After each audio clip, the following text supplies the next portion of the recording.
Okay, good morning, everybody. Здравствуйте, друзья. То вам перевозчик. Света, тогда может быть на связи перейди, или там тебе удобно? Тебе нормально там? Слышно? Слышно? Окей. Да, будут разные. Да. Okay, good morning, everyone. Good morning, good morning, good morning. Well, welcome to this HMT. Where is my here? Funny enough, people like the new setting. Go read the comments. Go read the comments, my girl. Go read the comments. Because we normally use the other auditorium. You know that, yeah. And, bigger and things. But this time we decided to use a smaller one here. So my wife is not very happy about it. But at the expense of your unhappiness, we gave happiness to so many others. it's like Jesus. He had to die, but at least we are enjoying the gain of his death. So anyway, welcome everybody. Welcome back to что-то размыто. Какой-то цвет у вас то, что сверху. Слишком ярко.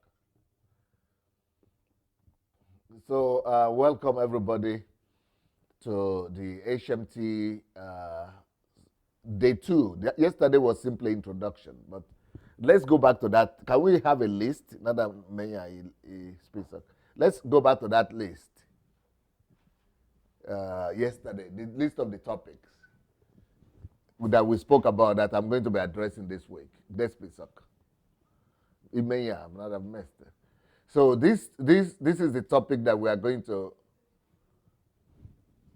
И название вот эти, вы потом поменяете цвет, да?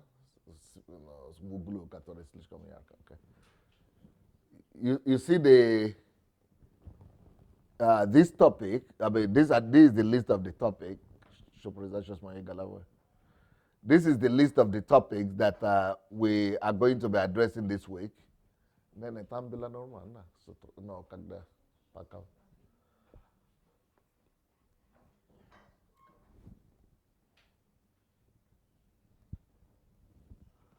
So this is the list of the topics. Now, I have a problem with that. Not with the list, but with our conclusion from yesterday. Can anybody look at that list again and tell me why I have a problem after our discussion yesterday?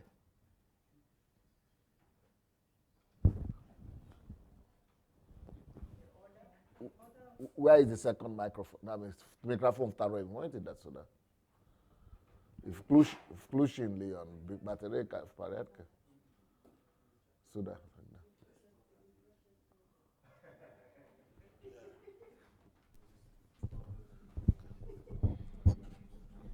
So, who wants to suggest or tell us the reason why I have problem with your choices? You want to say? Okay. You want to say something? Okay, yeah. She wants to say too. You can go ahead and talk if you are ready. Anyway, I think because because so many people choose number 4. And that's not my problem. Okay, I think maybe you want to. No, not that one. Okay, I'm thinking it's the order and the time that we have to cover all the topics. The time within a week to cover all this in detail. Nope. Okay. So what do you want to talk about? Yeah, but I just feel it follows a logical order. The way it is? Yeah. Yes, that's why I put it that way, so that it will follow the logical order. But I guess piece of thought. Okay, anybody want to say why I have problem? I'm looking at the spellings. Oh no, that's why it's not your problem. It's my staff It's my staff problem. No, because probably people looking at it from. Yeah, we spoke about that yesterday. Okay, Yeah. Okay, nobody wants to guess anymore. You want to try? No, I was going to say what Which is? Yes, which is that the time. I was thinking that based on what people's responses yesterday and the order in which you had planned this program, you may not be able to get to the end. So I was thinking you were having this challenge of swapping some of the the topics. No. You want to hear? What my problem is?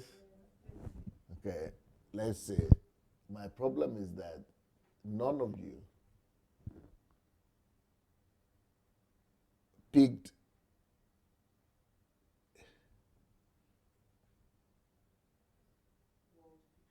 some of the most important titles there that I think are most important. But I could understand where you're coming from. Maybe you are coming from the fact that the HMT is dedicated to questioning. And so maybe that's your focus. Or maybe you recognize that that's a need. And that's why you people focus more on that. But all of you neglected 1 and 2. And you would not even know why it's like you don't have an idea what it's all about, what point 1 and 2 is all about, or why I even put them as the starting point at the beginning. Any idea why you people left out the 1 and 2? For me personally, because following the scripture, when the scripture says we are not of the world, so I just look like. No. Yeah, go ahead. No, wait. I'm hearing now. Yeah, I'm saying what the scripture says. The scripture says we not of the world. We are strangers in this world. We pilgrims and we have a home.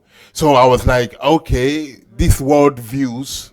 I'm not of this world. I'm a stranger. So let's put the world views in. That's the problem is already resolved. That problem is resolved. It's easy. Okay. I was thinking of the worldview because I think it's important for us to know what other people think and what other opinions are of this topic. But intellectual curiosity. Is it not a bit hard? No. No? Okay, you're Africans. It's But okay. I thought intellectual curiosity will take me to worldview. That's what I was thinking. But No. if I think about it again, Totally different. Yes, but now I am thinking it's different. But I didn't want to. I had an option to choose 3 or 4 because everyone was saying. You 3. did 4. Yes, I did 4.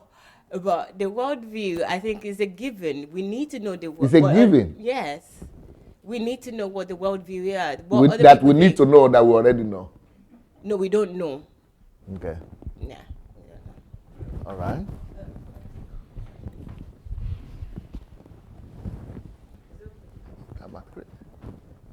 You want to say something? Yeah. I started with you guys yesterday, just briefly, before I went to the airport. And I was telling my wife this morning when she was telling me of what happened yesterday and people choosing. So I told her, particularly if you remember, that 1 and 2 for me is, I don't know, that would be the first thing I would pick. And the reason being that I just felt that... stand up. They want you to stand. They can't see you. Yeah, I just felt that your worldview I think the worldview is you the basis of... Camera Padwintis. It's okay where you're standing. But I'm just stall with Pakas right Paka. Another in a neck Pakas. My stall no. Yes, go ahead. No, I just felt that worldview is the basis of questioning because your the type of questions you ask will be formed or will be framed by the worldview that you have. So until you understand a better worldview, you'll never ask a better question. That's my reasoning. Это очень много, ты уже отрезал, брата, который с другую сторону. Не, было нормально, только чуть-чуть, ты слишком уже от моего стола отошла, слишком. Okay, good. No, you can put it down. Put it here. Вернись сюда чуть-чуть. О, окей, все хорошо. О, вот так, да. Окей. Давайте, покажите на экране. So, экран где? So, I'm going to, I have to go back to this list. Oh, can we have the list as well? Oh, what? I thought we just pamaya normal now, just I thought so. It's even not worried and as one a DSA. HMT kakuita za na shudi ilita sione. Pere boy, some in another. So the understanding worldviews, part 1, part 2, will definitely lead us to intellectual curiosity. But that's the way it is built, you see. It's supposed to lead us to that. But not bypassing it. Okay, so let's go back to now let's go back to the topic of the day. Yes, slide. So I'm going to the art of questioning. Yes, we've done it now. Okay, that item there, probably. Okay. Worldview, understanding worldviews. This is the topic I wanted to start with. Why do I want to start with this topic? You are going to be stretched, and you are going to be challenged with this topic I'm starting with. And it's not going to be pretty. Not to offend any one of you, and not to offend my country, Nigeria. And for people who will be listening to this, let me tell you, some people might get tempted to think that, the Christian people will say I'm Antichrist or Satan himself. But now I'm afraid I'm going to step on the toes of the secular people and all the Nigerians. And success, we have to write a book on worldview, I think. But not worldview. Before I'm going to go, you'll see what I'm going to talk about. But on that, not worldview. Worldview will write a book, but on Nigeria, another one on Nigeria, the most challenging task so far. So, but after this, I'm afraid Nigerians might think that, but the reasonable ones will appreciate my efforts. But by the way, let's welcome our people who are watching on, on the internet. So we welcome you guys. Let's welcome them. So welcome, Pakajite Zal. My friend. So please go and share the message. Share the message, everybody.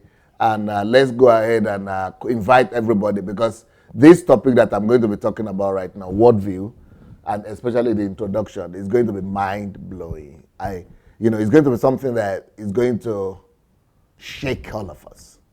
But it's going to shake up to shape. And it's going to, it's going to be a shock to all of us.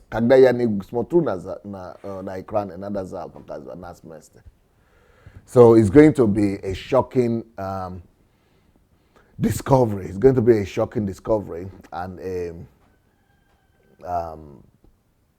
it's going to be humiliating lesson this morning. And but I love Nigeria. I'm a Nigerian. And but it's a pity that before me, our country has not addressed this. And I'm afraid that even after me, the government will not listen to me, and our country will still not address it. But if there is any single thing that could force me or compel me to go into politics, which I don't want to go to, because I think not a mess that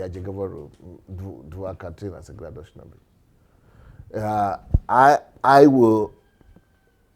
The only thing, if I were to choose, that could force me to go into politics would be this topic of worldview. And it's a pity that Arno is not here, because he wanted to champion that cause. Arno and Victor, I think they will be here later, but I think they want to champion that cause. But you will understand what I mean now. Still, I'm not going to go into politics, because I think God has to tell me about that. But if not, otherwise, if just humanly speaking, if I could make that choice, this is the only thing that could have caused me to go, because this would make me to change an ethnos of people for life and eternity. But just so that I will not keep you in suspense forever, let's go and see what I'm talking about.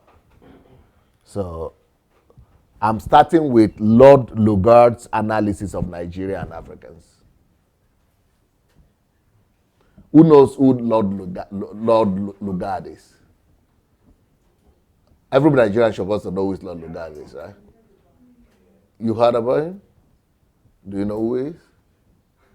You don't know who Lord Lugard is? You don't know who Lord Lugard is? Are you a Nigerian? Who else doesn't know who Lord Lugard is? Okay, so we still need to talk about it then. So who knows who Lord Lugard is? Give the microphone, please. Anybody who knows, help us. Tell us who Lord Lugard is. I think it was British colonial. I think they call him the governor, but it was like the head of the nation.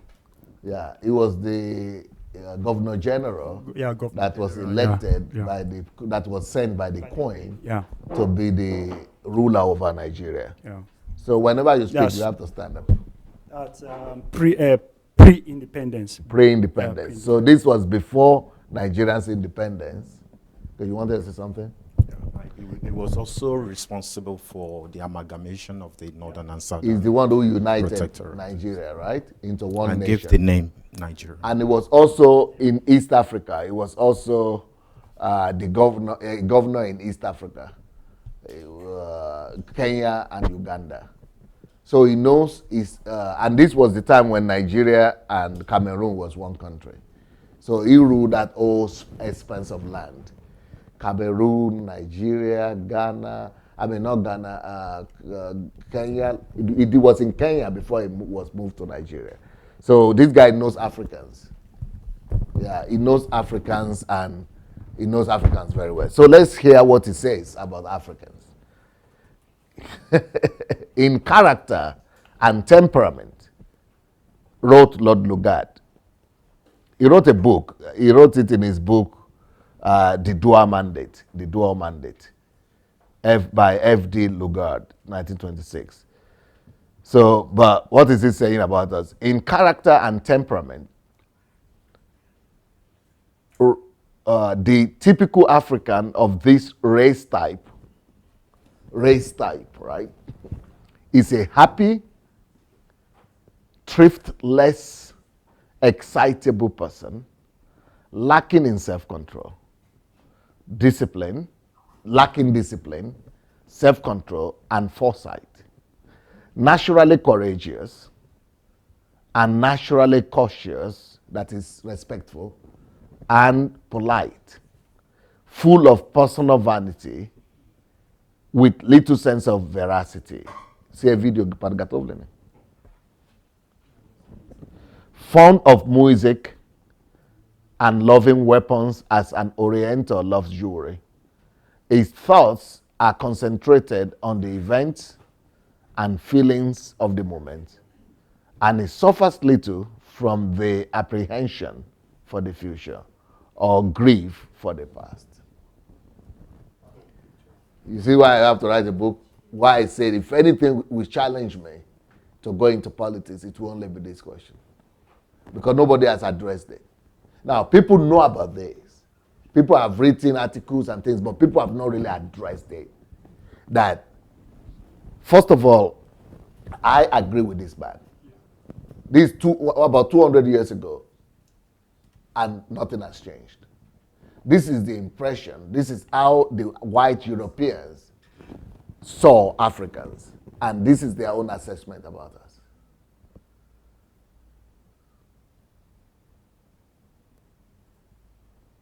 So this is how they saw Africans, and this is how they assessed us. But the tragic truth about it is that this guy was giving a psychological analysis about us, and it was damn accurate. I mean, it was very accurate. It was just too accurate. Now, there were some things that can be questioned about what he has said, but in general, I think it's 90% right on. Zakadite. I think it's 90% right on. So I might actually ask you to swap with my sister here, or is it with you? Yeah, then you might move beside. You go and take his seat. Yeah. Or maybe you want, but you've never been there before, so he knows what to do. Will you come and read like last time? Yeah. Because you have done it before, you know what we are talking about. So, maybe not right now, but I will let you know when. So why I want to start with worldviews, and I'm starting with worldviews. I think it should be understandable by the time we finish this analysis. Because if we go ahead and talk about questioning, the art of questioning, we'll be skillful, but we'll not know for what purpose. The reason why I'm coming up with this topic for the HMT, the art of questioning, is to be able to change us at the core of who we are. And to be able to remold the nation. And to be able to address the issues that are being raised here. This man ruled our country. He formed Nigeria in the name of the British Empire. He knows Nigerians and Africans. And, he has done a good job for us. For me, I look at this as somebody who has done a good work for us. And to be totally truthful, I see a lot of these things that this man is talking about here in myself. Yeah. And if not because I came to Europe when I was very young, and I started to work on myself and to rebuild myself, I would have just been like what is described here. Did you get a seat? Are you okay? Okay. I would have just been one of those people. But God has helped me. I've lived in Africa only for a few years. I mean, just a little, not when I was only a child, a teenager. So, but I've been able to remold myself and to work on these things. But now let's go ahead and analyze these things that he's talking about.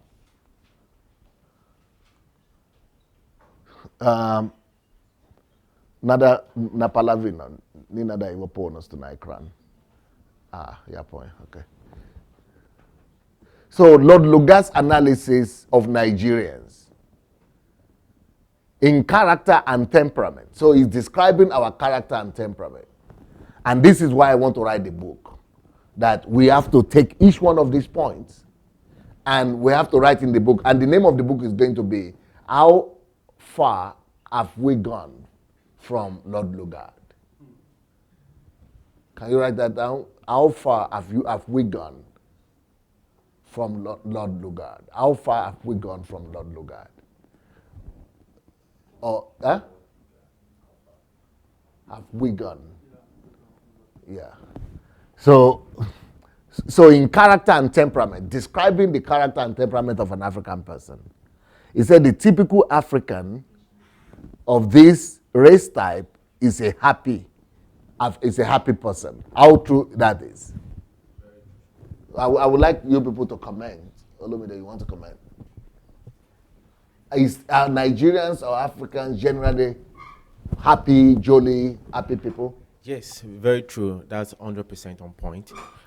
It's obvious, even almost every weekend in Nigeria, for example, there's a form of celebration or the other, whether it's naming ceremony, burial ceremony. So they look for a way to channel this high energy, into something like celebration, wedding. So it's obvious that we are very happy people, which is positive in a way, but to the extreme also. The other end of the spectrum is maybe negative, But how come you, I don't know how you are on your daily basis, in your daily life. Okay. But you seem to be level-headed to me. How come, you are not, even though you are a normal Nigerian happy, but you don't seem to be trivial in your happiness. like normal, typical Nigerians are? Education might play a role in that, of course, because I'm a doctor, and But a lot of Nigerians who are doing all the trivial things are just normal, educated people. No, pakaji patgatov pajosta video tole football ne tole perwe katore video. Adno is ne libo close to ya na Facebook to be a libo perwe katore. Yeah. And also the environment plays a very important role. Okay. The fact that you traveled abroad? Yes, it really have influence on me. People, I work here at the moment, and people I work with, my other Ukrainian, I see that they have another or different temperament. Beautiful. They are very composed. Very composed. So very, or their feet on the ground. Yes, yes. So one way or the other, it rubs on me. So it's able to I'm able to balance it. The two side of it. Beautiful. Anybody want to comment? Does anybody want to comment on the happy one? Because people like Tokwe, for example, he just fresh from Nigeria. Yes. And that's why I'm so happy he's present. And he took time away from his job to be here this way. But I'm so, he doesn't want to come on? Okay, no, you don't have to talk. I just want to make a reference to you. But the good thing is that, and what I want you, even if you will talk, I don't want you to be shy. I don't want you to be intimidated, so not shy. I don't want you to be bullied. Because my position will always be opposite your own. But I need your position because you represent Nigerian position. And I need you to argue with me. I need you to challenge my position. And I need you to argue the way, because when we are talking here, he is always defending the Nigerian position. And yes, he thinks he's right. He thinks and but what I discover is that when I go to the internet, everybody is talking like him. Everybody is defending his position. If it's going to be contest like voting, he's going to win. But he's still wrong. It's just like Buhari the other day said, Nigerians are lazy people. Nigerian youth are lazy. The way, up to now we have not resolved that problem with Tokwe. Because he is still saying that is wrong. And I say that the guy is right. Because the politicians, people like Bruce and the other one, the troublemaker lawyer, they lie. All of them are using it as political weapon and say, how can the president say like that? And low-key, low-level, mundane politicians are saying the president is wrong. People, all Nigeria, they're like him. Everybody is saying the president is wrong. Go. Can you believe everybody said that? I said, so you people don't know that he's right? I said, then we're in trouble. It is the same problem we are going to be having with this one. Most Nigerians are going to criticize, they are going to fight with foam coming out of their mouth that this is wrong. But even if they say that, God has allowed us who have traveled abroad, who have lived with other people, who can see with another eyes, we can see that we have problems that we need to challenge. And if that is one thing that I would dream that God will help me to be able to change. We have a problem. And our happiness, I don't know if anybody wants to talk about the happiness point before I move on. Yeah, please. The happiness point. I think, are we going back to Nigeria now? Yeah. Yeah, okay. I think Nigerians, number one, they love pleasures. But wonderful. They love pleasures. Yeah, because I used to be part of that. And you see, I also saw that in myself. I needed to work on it. Another blunder again is that we want sharp. We want it now. So because our happiness is based on a state of mind. Okay. Right.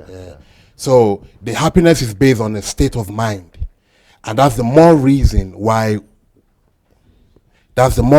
we want it now. Because that's the way we have been conditioned. Yeah, that's the way we've been conditioned. So we don't like procedures. We don't like procedures. Beautiful. We want to skip and jump normal procedures. And to my understanding, to my best understanding, it's something that has come upon us right from the top. Now, but this is 200 years ago. Look, this thing we are reading now. Yeah. This is the description that was given 200 or I know even 400 years ago. Only the book was written 200 years ago. So it means that it's not a thing of yesterday. So, and that is why I'm saying, if I want to lead Nigeria, if I could ever have the opportunity to lead Nigeria, this would be my focus of what to change. You know what our government, the focus is? Road, infrastructure. Every day from morning to night, they are talking about infrastructure. They are not talking about changing the context of our character as a people. They are not talking about developing and grooming us to be, first of all, human. Yeah. They are not talking about value systems. They are not talking about principles. And they are not talking about virtues that will be able to take us and make us in our core to be people that are already developed and advanced inside. Yeah. They are talking about infrastructure outside. And all these years that we've been having independence, nobody has addressed this one like this. Yeah. They tried to do it when they were talking about war against indiscipline, but that's just one thing. But they don't know how to reprogram a nation. That is what our people have never addressed. That's why Nigeria has never addressed. And that is what is my biggest challenge. That if there's anything, okay, I want to go to Nigeria to bring transformation. But that is outward. The biggest change that I will be able to bring is to change the understanding of who a Nigerian is. Yeah. To make Nigeria become virtuous. Yeah. Okay, but let's go ahead and say, so happy is one thing. I want to show you a video that will show to you who a Nigerian is. Put it off. Okay. Yeah. I'm going to show you one of these videos that will show you and give you an understanding of that, how accurate that guy is with the happiness part. Zoom connect. This is football, oh. Stop. Let's wait. Let's stop. Now, see, football. It's okay to be happy. All nations are happy when there is football. All countries are happy, right? All countries are fanatical about football. White, Europeans, some of the biggest hooligans are English people and, crazy people, okay? But in England, when we are talking about football fans and hooligans, they are not, those are not the top 3%. Oh. These are not the people who are controlling. Those are just the down, the average, the ordinary Joe. Those are the people you see in the football stadium that are so crazy like that. But the core of the British or German society, they are in their offices, the politicians, they are not moved by those things. They know that it's going on, they're okay, but they are not the ones who are doing, They are the ones holding the society together. Now, but in Nigeria, everything goes wild. Even the president will be sitting down and watch. He will leave the whole affair of the country and be, trivial.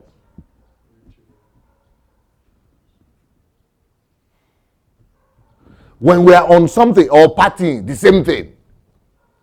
So, we have a challenge in our hand. Now, if you talk about this, Nigerians also are rejoicing like everybody else because of soccer. These are not just Nigerians. Some of these people here, they are actually the elite of Nigeria. Whereas the elite of other countries, they are okay, yeah, but they are too busy living for purpose. They know that their country is winning. Even when they win, this is not the winning of World Cup. We didn't win anything here. But that is another problem. This rejoicing, it's not that we brought the cup back. This one has not even reached group stage yet. It's not even. We have not even come out of. We have not even qualified, and there is already rejoicing like this is frivolity. You know, now more than that, even worse than that. Adelaja, no devoshki. Что? Надо вам это говорить все постоянно. Управление надо к вам. И троем там сидите, и остальные вообще, как будто вы вообще ни при чем.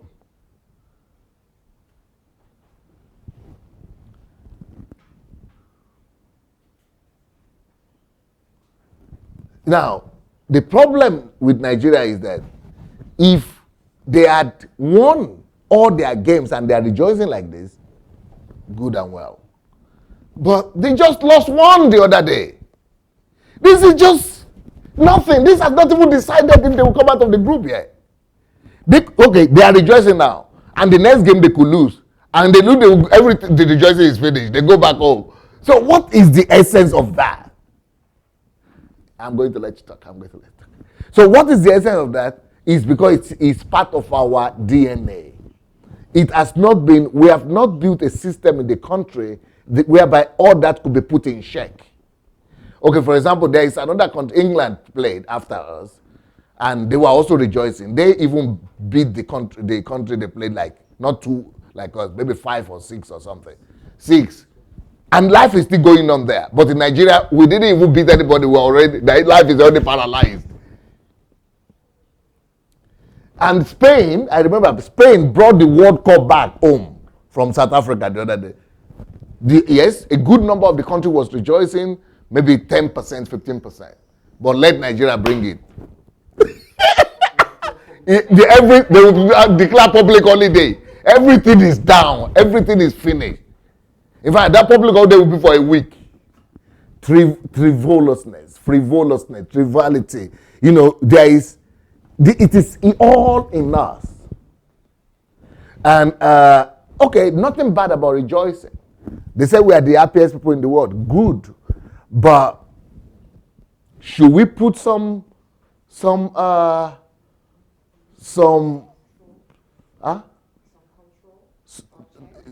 check into that, or some self-control into that? As a nation, yes. But Nkechi, right? Kelechi?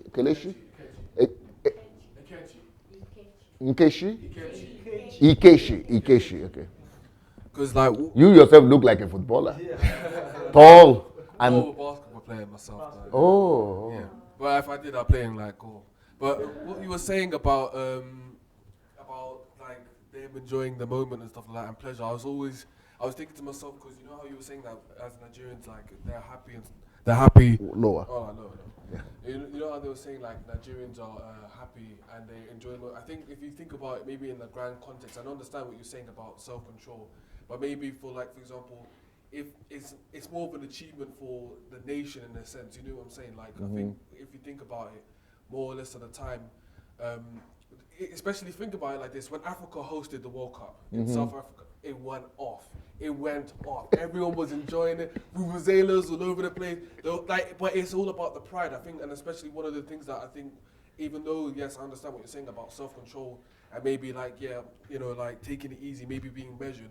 But I think one of the greatest things that we should take as Africans, especially, is what my dad said: is like we're originals. You know what I mean? We should have proud for the fact that if we were to get to an opportunity like that, that we should actually take it with full strength. Because if you think about it like this. Victory, like if you go on the momentum straight off, like for example, when we go back to the England example, 6-1. As soon as they hit the momentum, they went off. Maybe they lost, they got a goal, but that's the mistakes. But it's more of like if you feel success in a sense of maybe in one part, maybe you can understand that the silver lining or the opportunities that you might get from that could also like span off for other different things. You know what I'm saying? No, but what has happened is the opposite. Each time, this group we have is not regarded as the most talented yet.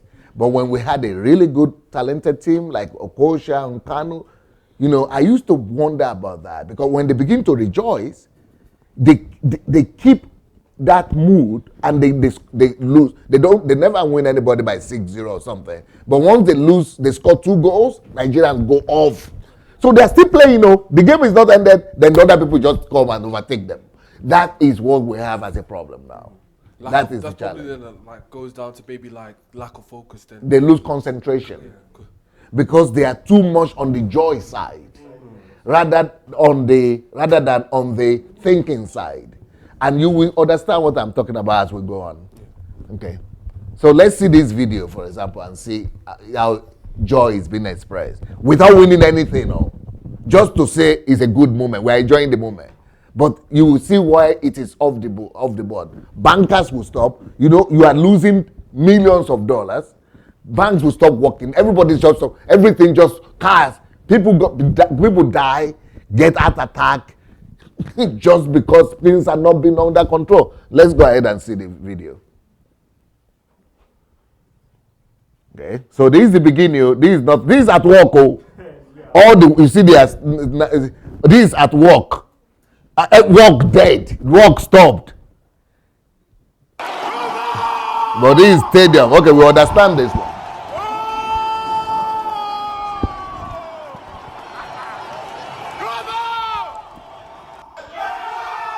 This is also at work.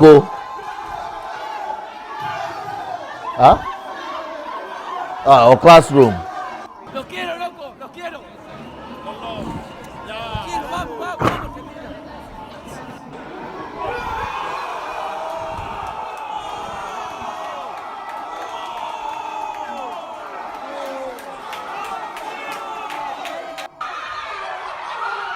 Women.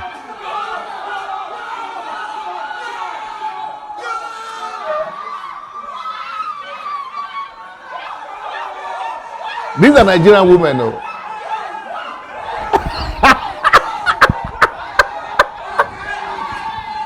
Can you believe it?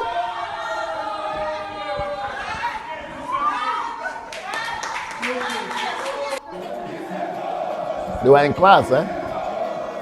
This is university. This is Lagos University here. Showtime over there. This is Lagos University here. See what's happening.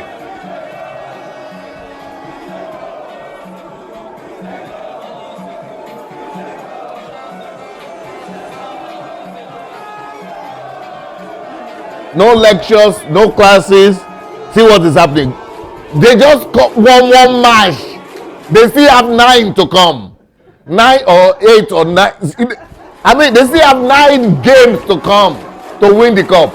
So what is that? This is frivolity. Stop. Okay, so there is no problem to rejoice, but your joy must have a purpose. Okay, for example, if I have 6 more games or 9 more games to go, I won 1, and I've lost 1 already, and I just won 1, I still have 6 more in front of me. What am I supposed to be doing? Concentrating, focusing, strategizing. And see the way people are behaving as if that was the last game. I don't know if you're getting what I'm saying. It's not measured. It's not measured. It's not. And this is not, I'm just using this as an example. We could justify this. Okay, it's okay, let them have a good time.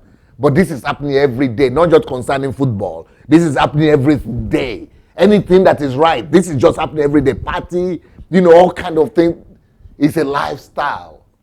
It has become the content of our culture and the content of our character. Okay, that's it.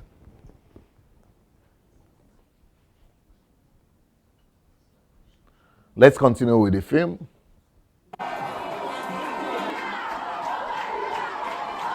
This is high school. You see them in uniform or primary school? Secondary school. Okay.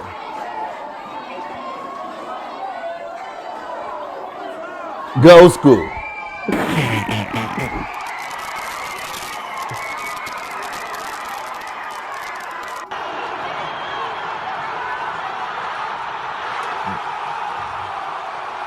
Those were beautiful goals. I personally think that they should be some of the best goals in the competition. And this is okay. This is in the stadium. Okay, good.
And he got it over the bar. He prophesied, eh?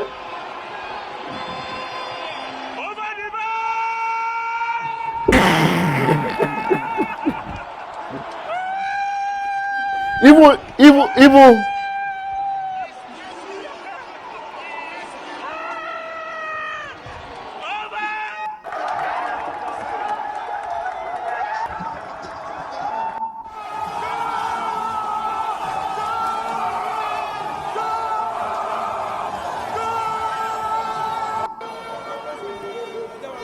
This is a frenzy.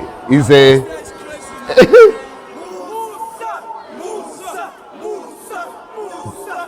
These are the Russians rejoicing for our player Musa.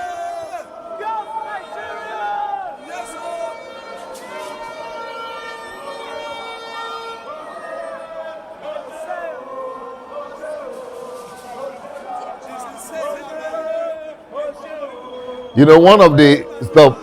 Пускай просто играй best love. Пускай просто играет вот так best love. Я комментирую. А меня пускай буду видно тоже. So let it be playing. I will be commenting while it's playing. So one of the times, one of the Nigerian guys there is a journalist, well maybe it's a reporter, he went to see the opponent, the people we just defeated, and said that, oh, are you from that country, Iceland? He said, yeah, I'm from Iceland. He said, okay, are you rejoicing for us? We'll be happy. Why are you sad? Be happy now. Yeah, see, common sense. It's just like, this is a bank. Okay, see what's happening inside the bank. No work. Do you know how many days for 1.5 hours or 1 hour or 2 hours? And after the game, it's just the game that's for 1.5 hours. In the next 2 hours or the whole day, how many millions you are losing. Now, but this guy goes to see the opponent and says, why are you not rejoicing? Okay, what do we say? That was, I'm sad because we lost. They say, okay, no, but we are the best. What do you say about Nigeria? Are we not the best? You don't behave like that.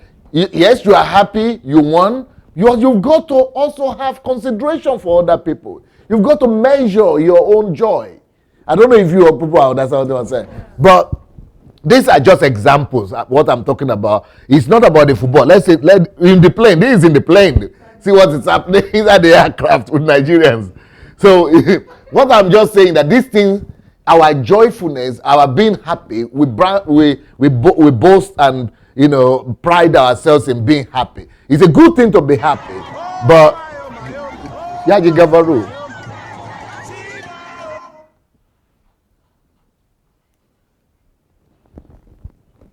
So when we're happy, we have not been taught that it has a limit, that we need to exercise restraint or restraint. Yeah, that we need to understand restraint. We need to exercise restraint. We have not been taught like that. We've only been taught that if it is justified, just go for it. At least there is a reason. But the reason is not, okay, it's just like saying you went and played, lottery, and you won $10. And then you are going to throw a party for $1,000. Because you won $10. That is exactly what we are talking about. I don't know if people are getting it. It's not measured. It's not correspondent. It's not measurable. It's not correspondent to the event that has just taken place. I don't know. That is the logic behind it. If you want to rejoice, it's okay to rejoice, but it must be measured. It must correspond to what has just happened. Okay, then go to our churches. Go to churches. Do you know that, see the street, a lot of Nigerians, do you know that Nigerians go to church? You see the same thing in churches. They put it under the name of God, but it's still that frivolousness. It's still that, some people just go to church to dance. And then you don't get to know God. So, okay, what is the essence? I don't care how much dance you dance in church if you don't get to know God at the end of the day. Do you know that the whole of Nigeria is going to church dancing, but no knowledge of God? So we are sacrificing the things of a higher value just because we want to have something of a lower value. I'll always use this example as well. Okay, let's say this is 1,000. Oh, this is too much. Let's say this is $1,000, right? This is $1,000. And let's say this is Coca. No bottle there. Anybody has bottle? No bottle of water? Okay, no problem. Don't worry about it. It's okay. Let's say this is a cup of Coca-Cola. A cup of Coca-Cola here. This cup of Coca-Cola, how much will you normally buy? Let's say it's a whole bottle that you pour here. How much will it cost? Coca-Cola, €2. €2. And you are saying, oh, I've never drank Coca-Cola before. Because of that, I'm justified. Let me give you €1,000. Is it not crazy? You are using something that is worth, let's say, to buy something that is worthless is not correspondent. Yes, you got what I got my Coca. Yeah, you got your Coke, but you must be. It's being trivial. It's been what do you call it? Frivolous. It's not. It doesn't make sense, and that's what we see in our churches as well. That is why religion has become dangerous. Religion now is minus for us. Religion is become anti-productive. So the reason for going to church should be to know God and to understand Him. But now people go to have high time. People go to rejoice. People go to church like they go to carnival. That's exactly what we are talking about here. Detest. So the problem is that we are losing. We are losing. We are overemphasizing our something too negative. No, positive. But anything that is even positive, when it becomes too much like that, it goes to the extreme. So let's go back to the Adon. Pervige stranissa. Test, pervige stranissa testa. Хорошо, давайте я сам сделаю. Тогда дайте мне управление от тебя.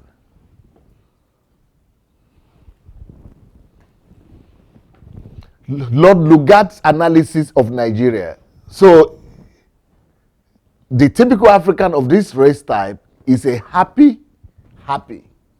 That you see what I've talked about happy. But then go to thriftless, excitable person. What is thrift? Thrift is being economical, right? Being frugal, right? Frugality. Now, but this is frugaless. This is thriftless. So, and is that not Nigeria? So, is that not Nigeria? Thriftless. We are absolutely thriftless. So, what does that mean? Thriftless means these are a group of people that like to spend money wastefully. They are not frugal. They overspend and let me look at that word thrift. Thriftless. Thriftless. Huh? They spend money anyhow. Wastefully. People who are thriftless are people who are not putting thinking into their spending. They are not frugal. Huh? Yeah, but that's too nice. Don't just say extravagance.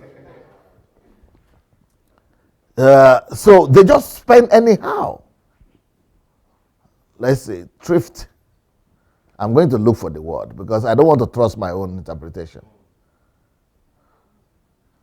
Thriftless. Yeah, wasteful. Exactly. If you see, you go to any Nigerian institution, lack of management, they even say it in Nigeria. They say we don't have management culture, what do you call it, or maintenance culture. That is what it means. And they don't see it as a problem. We don't have maintenance problem. Do you know that all these houses you see in Europe, some of them are there for 50, 40, 100, 200, 300 years. But in Nigeria, a house that is built for 10 years is already an old house. Because there is no thriftness. They are thriftless. So let's see the interpretation for this word here. Okay, thriftless, a person or their behavior that spends money in an extravagant and wasteful way. So thriftless means to be profligate, spendthrift, unthrifty, wasteful, free spending, prodigal. Yeah, we are prodigal in our attitude to money. I mean, let's see the video. Let's see how. If you want to argue that Nigerians are not like that, okay. Let's see what is happening with. Yeah, just because of второе video. Ну, надо было уже подготовить, пока я говорю.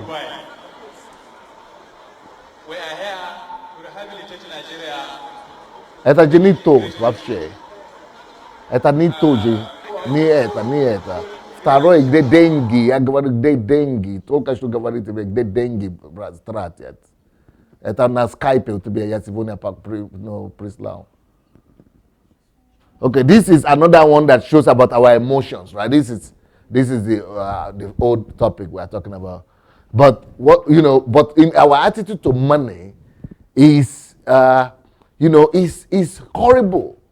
I mean, there is no culture is quite like our own, throwing money left, right, and center. If any little person has money, they want to do party.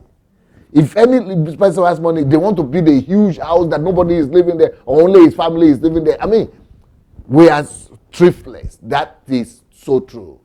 And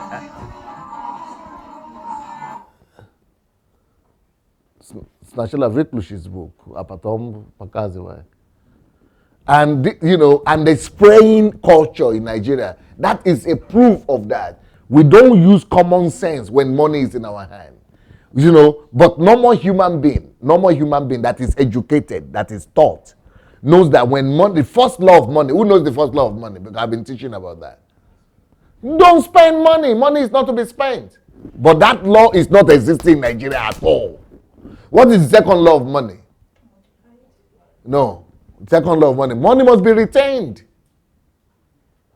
Nigerians don't even know that. So it's thriftless. We are wasteful, prodigal with money. Then the third law of money is what? Invest, multiply, invest. Like all those three laws of money, Nigerians don't. Now, it's not only Nigeria that is like that, but our own is in the extreme. The video. Our own, see what is happening here, for example. This is Facebook, another book. See what's happening. This is a politician. This is a government official. Now, how will government official find money to be doing, I'm burying my mother, or my sister I'm wedding my daughter, or, and this is every day in Nigeria. If not every day, every weekend for sure.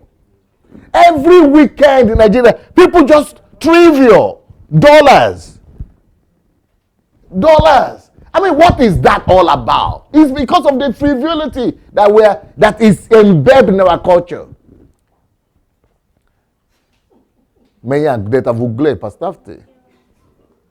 So, it is just horrible. And while he's throwing money everywhere like that, neither he was a cravat bonus to know.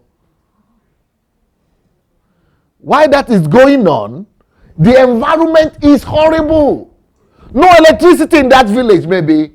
No light in that village. No water in that village. And he's throwing money away like this.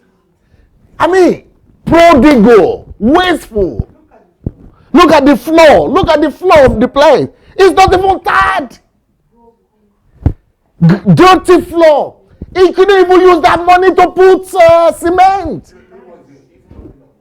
It's not even, you're throwing money in the air.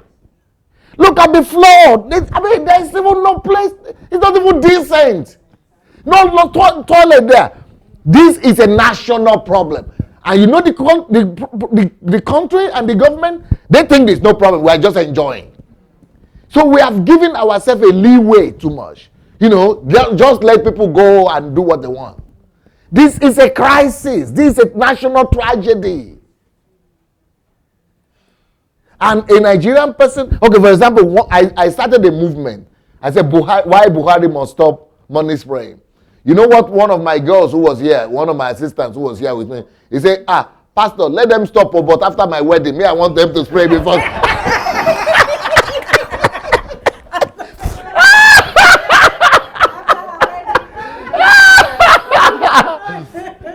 Then another one wants to wed. He say, okay, I will not do it. Oh, after my daughter's wedding. Oh, after my child's. Yeah, they will never stop. After my baby warming, house warming, after my baby shower, after. You see, it is emptiness. It is triviality. It is, frivolity. It is trivial to do this. See, the guy has birthday or whatever, or his wedding. See what they are doing. What is all? Throwing money everywhere like that. It's madness. But the problem is not with this situation. It is the culture. Instead of us to have another culture, the culture of saving, the culture of frugality, the culture of investment, the culture of, having authority over money, the culture of, seeing what, helping the neighbor. Do you know that there are people in that city, in that same village, who cannot eat, who cannot even afford to go to school? We will not use money to send our neighbors' children to school. We will be using it to go and bury somebody or to go and throw away. We will not use it to do good things. So a lot of things are off. Value system is totally wrong. And this is why we should have government. But government doesn't touch these things at all. They only talk about technical stuff. So this is a confirmation that what this Lord Lugard spoke about 200 years ago is still the same. It's still there. Nothing changed. Nothing is changed. It continues. Ubirite photography some interest na menya ubirite. You some interest in sacrifice.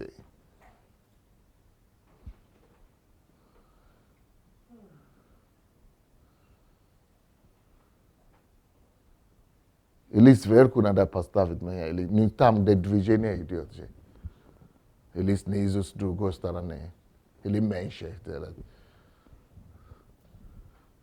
Anyway, let's forget about that. So let's go back to the test. No. There's another video there also. Yeah? You showed you другой сегодня я прислал тоже. Аденгак тоже. Который я прислал. Тогда вернитесь ко мне тогда, если вы. So, I don't know if you people are getting what I'm trying to talk about. So, if there is anything that... So, why am I talking about worldview? Is it becoming clearer now? We must change a whole nation's value system and worldview. Our worldview is faulty. We have the wrong worldview. People in our culture, they would rather go to parties than go to the library. We don't have that worldview of library. They would rather go to a party like this. They will be preparing for this kind of party for like a week or 2 weeks or 1 month or 6 months. They are not studying like that or library. They are not going to laboratory like that or studying. It's a wasteful culture. It's a prodigal culture. I'm going to show you another video also. You not even believe what you are going to see in this video. Millions on the floor. It's not like rain. It's horrible. The video of Taro, Okay, see what is happening here. See the thickness of the level of the money. See the depth. Can you see? See how they are gathering it. See. No, what is that? What do you want to prove? Exactly. What do you want to Just throwing money like this. What is this all about? See the thickness. And it's still flying. It's still flying everywhere. People are trying to gather. Like, even paper, you cannot throw paper anyhow like this.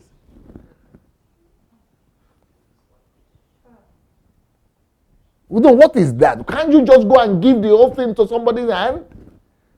See what they're doing. They're not even putting it on their, you see, it's just throwing anyhow. And this is what young people see, and they all want to become drug pushers. Because only through drugs you can make this kind of money.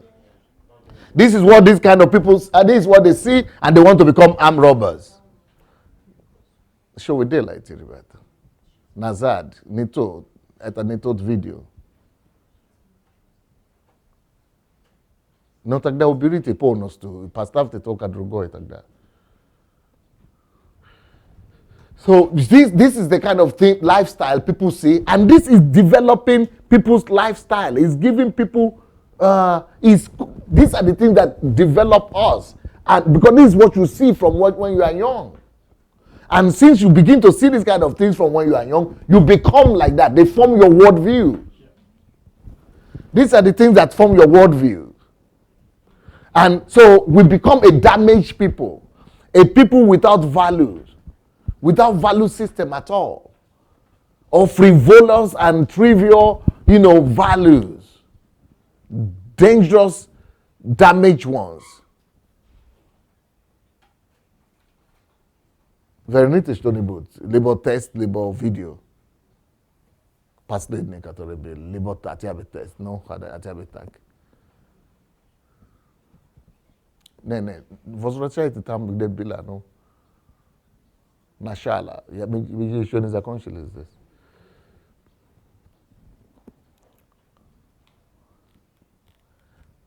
And when you talk about worldviews, you will see here, let me show you this. So what the whole country sees, you see this? This is what the people see, what the country sees. So what people see influence or develop into what they think. Into what they think, and it will become their understanding of life. And the understanding is the anchor, you see. That is what now determines, okay, for example, if this has become my understanding, spraying money, that this is the way you rejoice, this is the way the attitude to money, this is now deeply rooted in me as my understanding. Then whenever I see something happening, anything I see happening, I'm going to be interpreting it like the worldview that I have. Because that's the only way I can interpret life. Your worldview is your interpretation of life. Your worldview becomes the way you think. So everybody will be seeing football, and you will be seeing, drink, walking, not work, you'll be seeing because that is what you have always seen. Whatever you have always been seeing becomes the way you think, and then becomes your understanding of life. That now becomes your anchor. It determines how you now behave, how you now see the whole world, how you respond to life.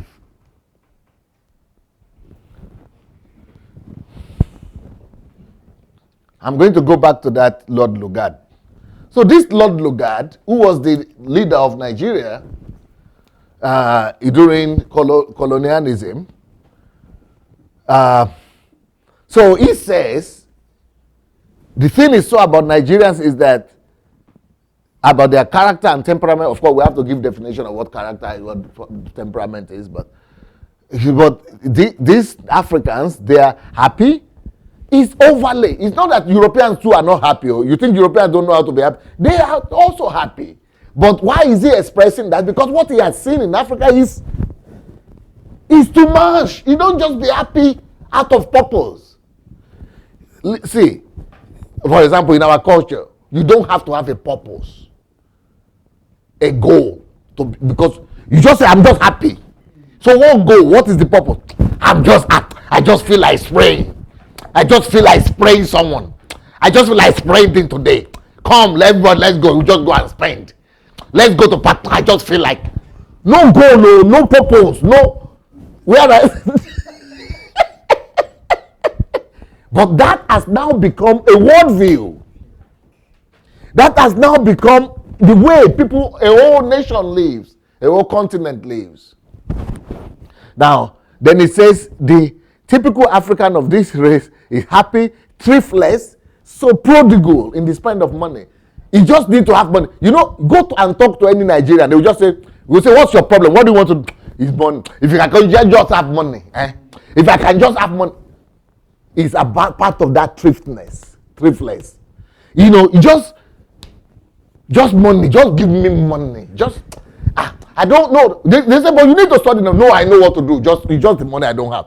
But have you gone to do education? No, I know what to do. It's just money that I need. But have you gone to consult with somebody? I understand. No. If I have money, no problem. All other other people in other cultures, they want to know, I have the skill, I have the knowledge, I have the know-how.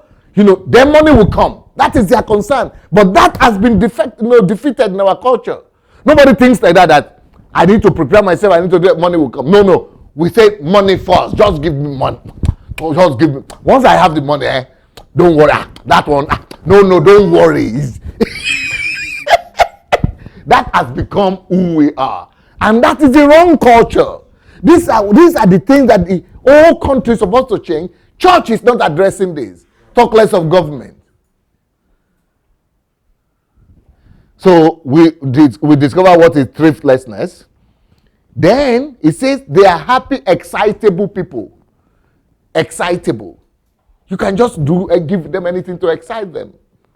What is excitable means? It means you are an animal. You are a biomasses. What is excitable? It means you are being stimulated. It means we respond to stimulation.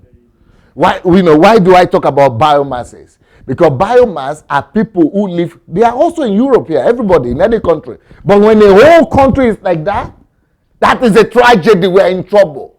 Go and bring America there. It will become Africa tomorrow because of this kind of something. Because you are responding to stimulation. You know, a biomass is somebody that lives by his instinct, by his reflexes, and by stimulation. So what is stimulation? And everybody will just lose. You are going somewhere or you have lost it. You just because you are excitable. You know, you could be distracted by excitement.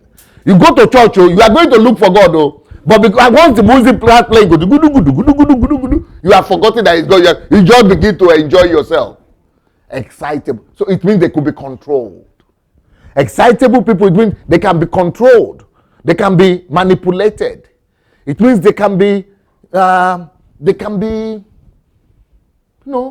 enslaved. And you know, when the slave traders came, they give them mirrors and make them to look like, and then in exchange for that, they will give them 2,000 slaves. In exchange for mirror, because they are excitable. Then they give them radio, something to talk. They say, you talk? Who's talking? Where? You know, then they give them another 10,000 slaves. They are selling their brethren, then they give them clothes or they give them carpet. So anything, excitable people. They could be controlled. They are living by emotion. It is what you do to their emotion that makes them. So if you beat them, they will fight. If you give them something, money, they will serve you. They will kneel down. They will begin to prostrate. Excitable people. So they are animals. And that is what we must change today. And now I said a lot of Nigerians who are patriotic and too patriotic, they will be thinking, I am an enemy for what I'm doing right now. But you know what? This is the biggest challenge of our age. And I don't want to die with Nigerians remaining like this. I want to die by putting on a program that I know that it will reshape and remake the minds and understanding of who Nigerians are and how they're supposed to be. I want to put a program in place to really totally reshape the Nigerian people, the Nigerian nation, and the Nigerian content of character. That is my dream. Yes.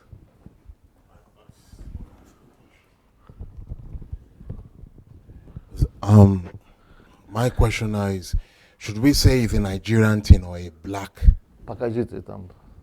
culture camera thing? Nivid na iwo. Because I'm a bit confused if we should say focus on Nigeria or we should say if a black, it's part of our mentality. No, it's not just Nigeria, it's black. It's black, yeah. It's black, yeah. But I'm just having burden for Nigeria, so each time I'm talking about blacks or African, I'm always talking about Nigerian. But, you know, Nigeria, if we can change Nigeria, I think we will be able to affect all the other blacks. So, excitable person. What do people think about the excitable part of it? Do we have that issue, or you don't think we have it? If you think we have it, can you give me some confirmation of that, like he did with excitable? I don't get the question. You know, he said there are people, these Africans are happy, thriftless, and excitable people. Do we have that? Yeah. Do we have that issue?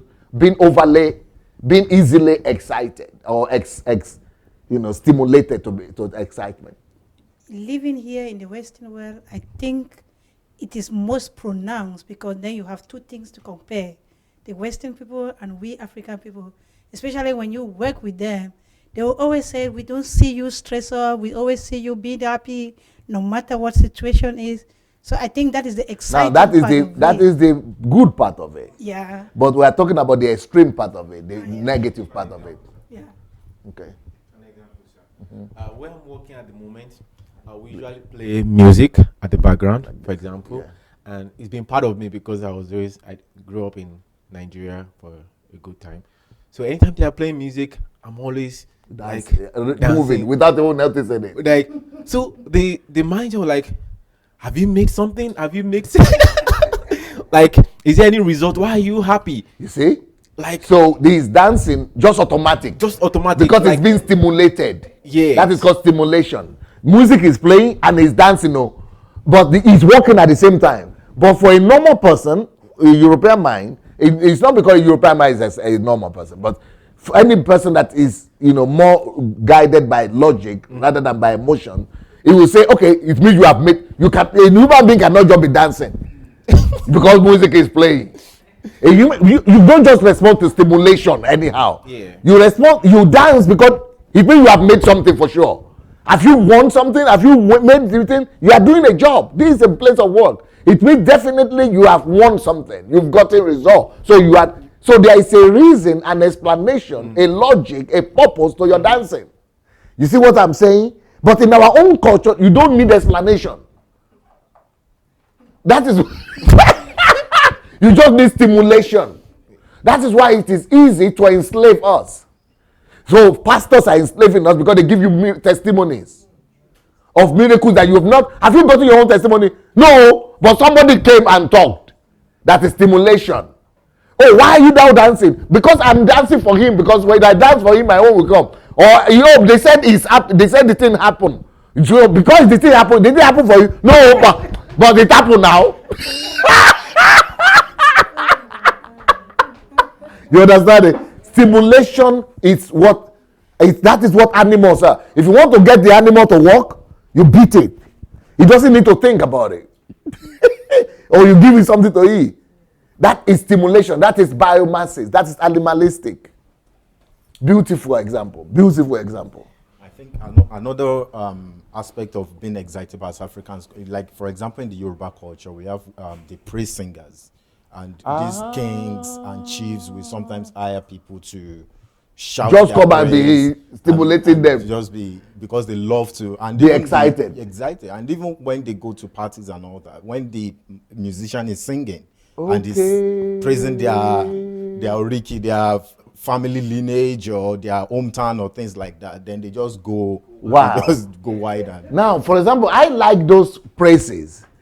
But I like it, and the family praises and the lineage praises, the Oriki, the Okiki, or whatever. Oriki, and another one. There is Ewi or something. Ewi. Yeah, Ewi. Yeah. So those things, the chanting and praising and talking of your. But what we must now teach our people, let it be there. Let the praising be there. But not just to dance, to be able to produce more. For productivity, to be able to increase your productivity. There must be purpose to your excitement. So if we have those secret weapons of singing praises to get you excited, it shouldn't be just for frivolity. It shouldn't be just for trivial things like dancing and just throwing money up and down and just say, "Orimi, my head does well." So what about, okay, your head does well. Will you now go and build it? Will you now go and conquer a city? That is why your head should be swelled for. And your head as well. Will you now win the World Cup? That is what your head should be swelled for. Your head is now swelling. Will you design? Will that bring creativity that you bring some idea out? That it will just bring that you design a new computer that nobody has. That is what that thing is supposed to be used for. So those oriki, okiki or what? Oriki and all those things, they are supposed to be geared towards creativity and productivity. So in your own case, what I was going to do is that I was going to say that when I am doing that, I am working more. I produce more than every other person.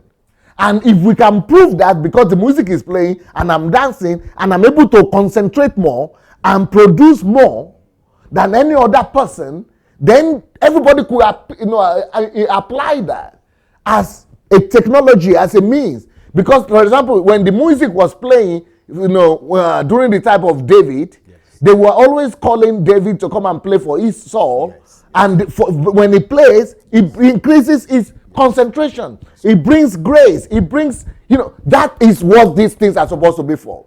Not just for excitement's sake. But that is the difference between excitement and being purposeful. We are not purposeful in anything. I don't know if people are getting it. Absolutely. Doctor, I think another thing again is what causes unnecessary excitement is the pursuit of vanity. Beautiful. Yeah, beautiful. I think so. Excellent. That's so. No, it's okay. That's all right. You are absolutely correct. Pursuit of vanity. That's what our whole life and activity is all about every day in that Africa. So let's go back to that note. So it says, the typical African is happy, thriftless, that is spending anyhow, prodigal, excitable person. And that's a problem. We think that it's a positive thing that we're excitable. But that's why the church has been able to captivate us. That's why religion has been able to captivate. They just put music. You know that some people cannot start church now without having musical instruments. They cannot even start fellowship without singing. They cannot, because they just want to get you excited. So if you now say you want to start a fellowship or you are in God, no one music, no church there now. There is no church, there is no praise and worship. To them, there is no church. So to just know that you are there just to seek the face of God by yourself, they will say, no, there is no church, there is no church. How can you say no praise and worship? Because excitement has been used to captivate us and to enslave us without us even knowing. So then it says, these Africans, they are lacking in self-control. That's it. So you see, that lack of self-control, is that not what we saw in the music? They played the roots, the video. So lack of self-control, lack of discipline, and lack of foresight. Three things. And these three things are deadly. Lack of discipline, lack of self-control, lack of discipline, and lack of foresight. The first two, that is what religion was supposed to have given us. What Christianity is supposed to have. It is Christianity that delivered Europe from lack of self-control. Because the lack of self-control in Europe was worse than in Africa.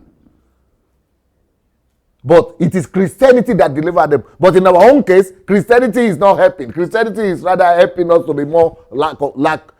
Before it used to help, but now we are even having more lack of self-control. Discipline. Christianity, the kind of Christianity we are practicing is supposed to help with discipline, but it's not, we don't practice Christianity. Now, discipline, we know what discipline is. Discipline is ability to be able to put yourself under subjugation and under a constraint so that you'll be able to get a goal met. you'll be able to meet your goal. You'll be able to carry out the assignment, to be able to fulfill whatever. But Nigerians, it's a strange thing that you put yourself under pain, under subjugation, under pain, under, suffering, so as to go through a goal. It's a strange concept. We don't even understand discipline. What we call discipline in Africa is when they are beating you or they are punishing you. That's what they call discipline. But discipline is you yourself putting yourself under subjugation for a goal that you need to get to. Now, lack of self-control, it is you yourself being in charge. Like the joy. In Nigeria, when excitement comes, you lose self-control. When money comes, you lose self-control. When stimulation comes, so what is self-control? The ability to be able to be yourself in spite of all kinds of stimulations. In spite of all kinds of stimulations, excitement, or provocation. So self-control is ability to remain yourself and do the right thing despite provocation. Self-control is the ability to be able to remain yourself and do the right thing despite provocation or stimulation or excitement. Now look at this. This is the ruling party in Nigeria, Bezvuka. This is the ruling party in Nigeria. And this is their national convention. What is national convention? It means that is where all the delegates of the whole country, of the ruling, these are the people ruling the country. This is where their whole national convention, these are the local government chairmen, the state governors, the national office senators, representatives, commissioners, all the people, that's where they are all gathered together. Now, a little provocation started, this is among the Imo people, a little provocation started, not even against another state. These are people within their own state, not even within the party, but the delegation that came from the same place. They are fighting right here in the presence of the president. The president is sitting in front and they are fighting at the back. Then there is another one from Delta State. But this is not about state. This is all Nigeria like that. Because somebody provoked. They will say somebody provoked me. But you did this. You did this. I did this. You didn't do this. You touched me first. I touched you. That is called lack of self-control. Self-control again is when you are able to to do the right thing, to remain yourself despite provocation or despite stimulation or despite excitement. You are able to do the right thing. But to now say I have a reason because you said this and you said this, or you didn't do this, you didn't do this, then I can behave anyhow. That is lack of self-control. That's exactly what we're talking about. And what is the difference between self-control and discipline? Self-control is to remain despite provocation, stimulation, and excitement. But discipline is you, just from within you. You have a goal that you need to attain. You make yourself go through pain, through deprivation, through lack, just because you want to get to the goal that you have for yourself. That is what discipline is. And then the third thing he said we lack is foresight. The ability to be able to see the future and behave accordingly.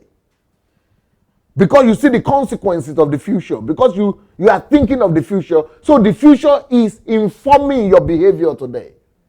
We don't have that. These are things that you are supposed to be teaching. These are people they call big men, no? You see all of them are big men. And they have to bring police and army. These are old men even. Yeah. And younger men did that.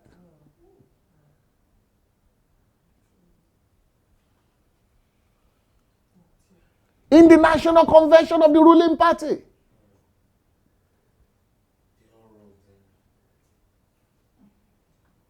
This is a national disaster.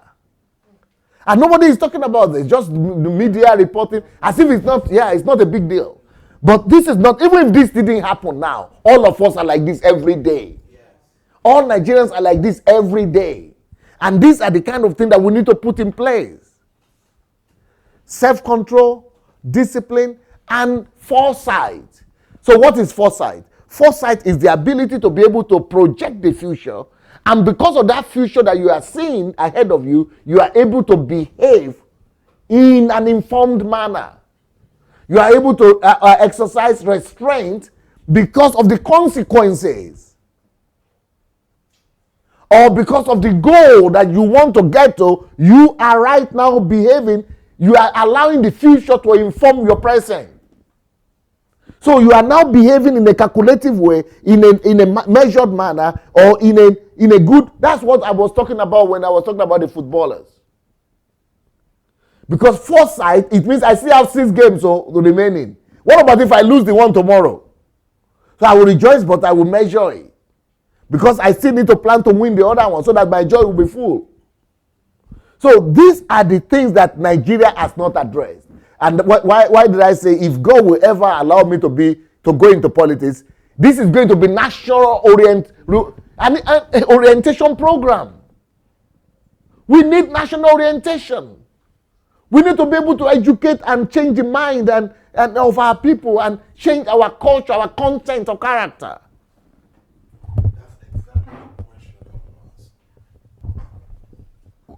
My question now is what you just mentioned now about the academic side of it. Because these Nigerian politicians, which I should believe they're educated anyway. Because if you're not educated, why should you be a politician? So my question is, where is the place of education? Beautiful. Because this is what I don't understand. Mm-hmm. Because if education is to enlighten the mind, mm-hmm.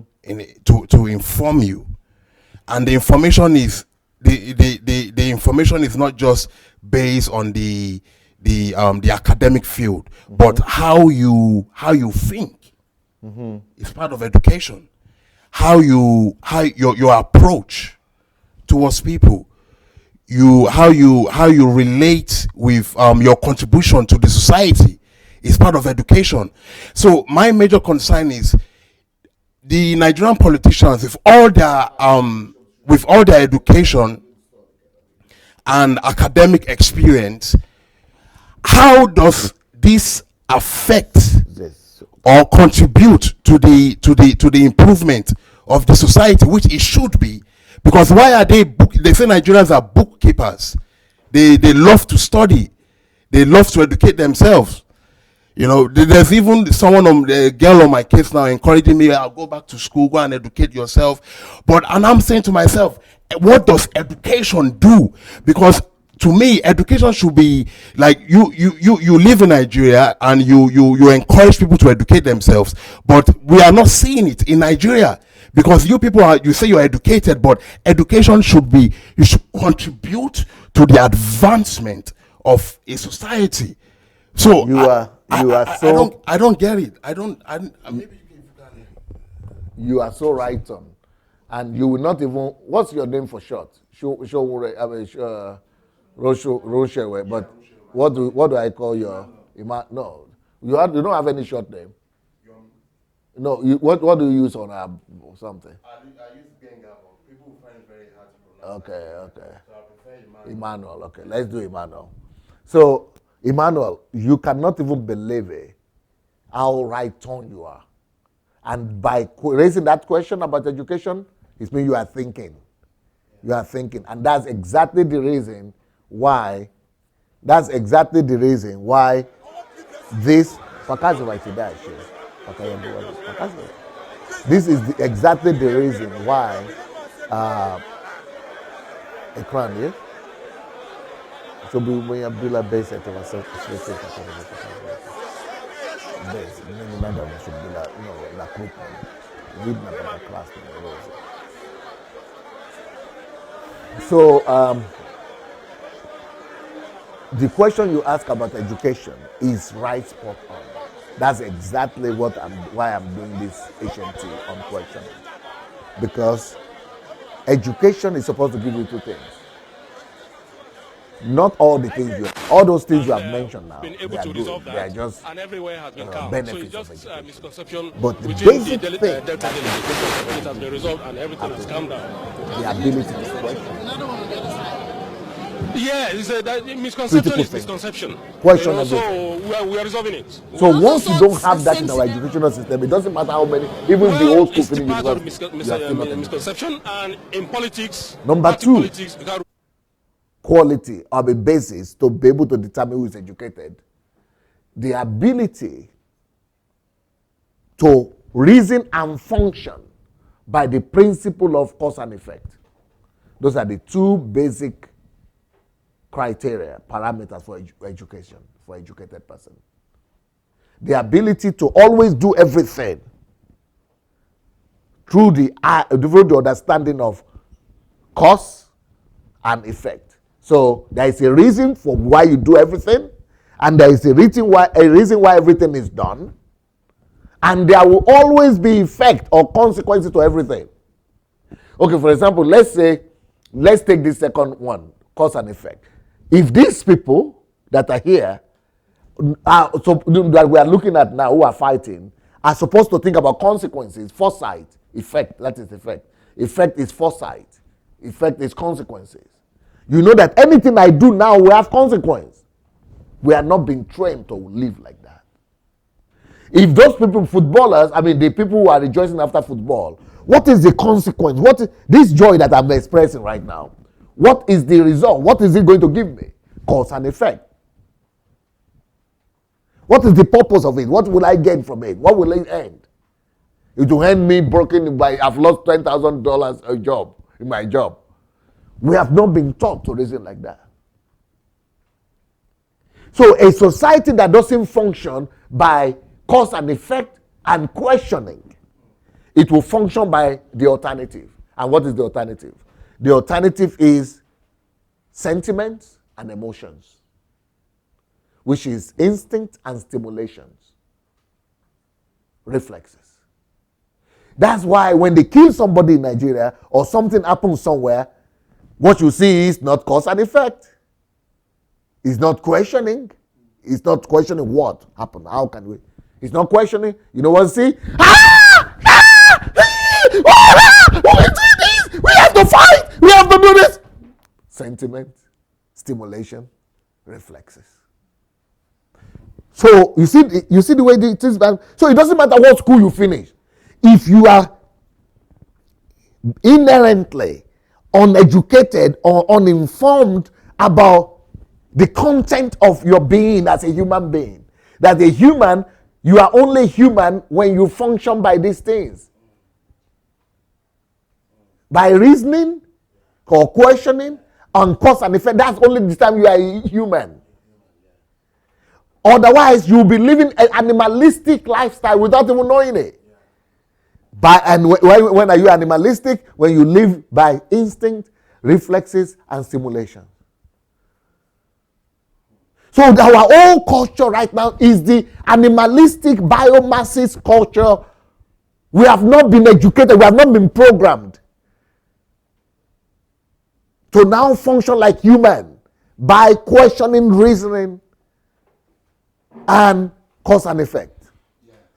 We a whole nation. That's why I said, if God will ever allow me to go into politics, that is what it's going to be about. It's going to be about changing the whole thinking pattern of a whole nation.